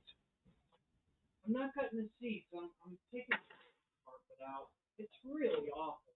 Oh, okay. It's so dirty and filthy and awful. I just don't think there's any sense in it. I think we've got all the good use out of it. If we want carpet, I think we should probably just... No, I don't think the carpet needs to be under the pickup bed. Yeah, and it's worried it's going to get wet. So what kind of carburetor did those little Jeeps have in the Korean War? 1950-ish. Little four-cylinder Jeep. I don't know what they had. I remember I worked on those things when I was a kid, but like 1902? Buff, did you know the movie Dirty Dozen? I saw that when I was a kid. So I remember it, but I barely remember. I remember when I went to see it, I had a friend and his father put a bunch of kids in the back of a 59 Pontiac station wagon. You know the ones that have the fins on the back on each side, like little wings? It was a big old station wagon, and we went and we saw the Dirty Dozen. It's originally about 2 slant sixes, and they eventually rewire the script about Army guys. Okay, so you know how cool it'd be to take 2 slant sixes like this and make them into one big V12? Oh no! It'd Don't be a say silly things. That'd be a big torquey engine. It wouldn't have any fastness, but it would pull anything. Okay, Racer had enough. Enough of my stupid slant six jokes. He's leaving. I best get my beauty rest. Man, he's got a picture of his race truck now instead of his 59 Chevy. I miss that 59 Chevy. Oh yeah, and then Patrick Sullivan saying, "See you 38," because he's 38 Racing now, just Racer. We appreciate Ray. Yeah, take care, man. Have a good night. Dean Stevenson says Carter YF. Perhaps. I don't know if they had Carter YFs in 1950. Oh. You might have looked it up. You ever seen any of the old Western TV shows? The ones where they were, you know, the old West, you know, riding horses with everybody wearing a gun on their side and everything. You ever watch those shows? And you're watching, every once in a while you see a contrail up in the air going off because there's a jet up there flying along. I always thought that was pretty funny. Not very often, but you see it sometimes. I do every time I'm watching one. Kim, your gas door idea was so good. Man. Yeah, but now we gotta keep working. Okay, well, we've been on here 3 hours and 11 minutes. How long do you want to go? Because, yeah, Patrick Sullivan, Gunsmoke. Yeah, those kind of shows. Should put a lean burn on an Army Jeep. Yeah, that would be a great idea. Dean Stevens says Carter WL Willys Overland. Willis Overland model then after the war. The Carter YF. Really? There you go. Josh Owens says I've seen some of them before. I think he means a contrail on a like old Gunsmoke or something. Kevin Smith says UFO. I mean, I have seen UFOs because I couldn't identify what it was that was flying, but that doesn't mean it was something from outer space. And I chased something one night in an airplane. It was I was flying from Southern California up to Monterey, California. It's one of those perfectly clear winter nights in California. I could just see forever. And out in front of me, there's this bright light. And I just fly straight at it, and it's like it just keeps getting further away. It was like it was staying the same distance. But I think what it was a flare like the Army uses, where it's on a parachute so it doesn't drop. The hot air kind of keeps it there. And it was there for a long time, but I'm not sure what it was. And it just went out, just gone. So that's kind of why I thought it was a flare. But man, that thing was out in front of me for, God, probably a half an hour. And it didn't seem like I was getting any closer to it. But it was so clear out, could have been what it was. So flare, I don't know. It's definitely unidentified. And it was flying.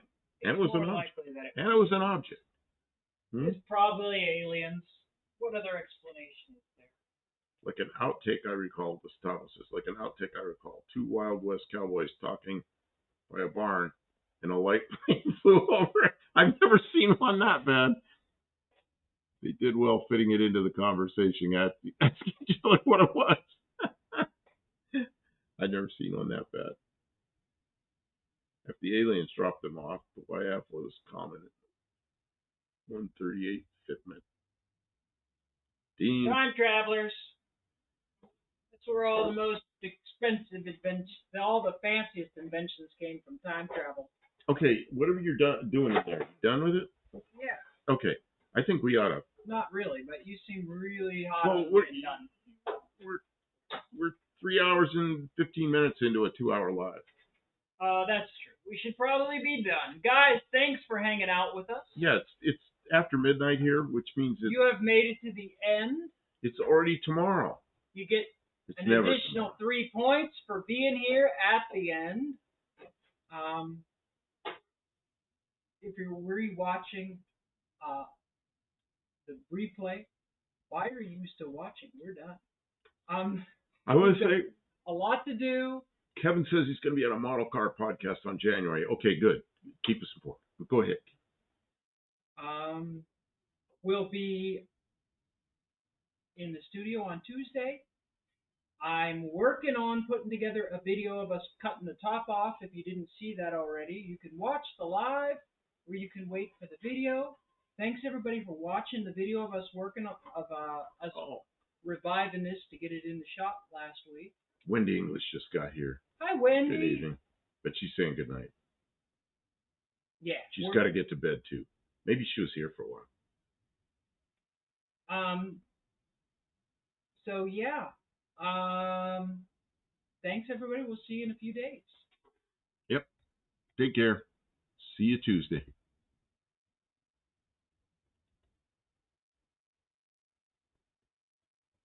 Why didn't that stop?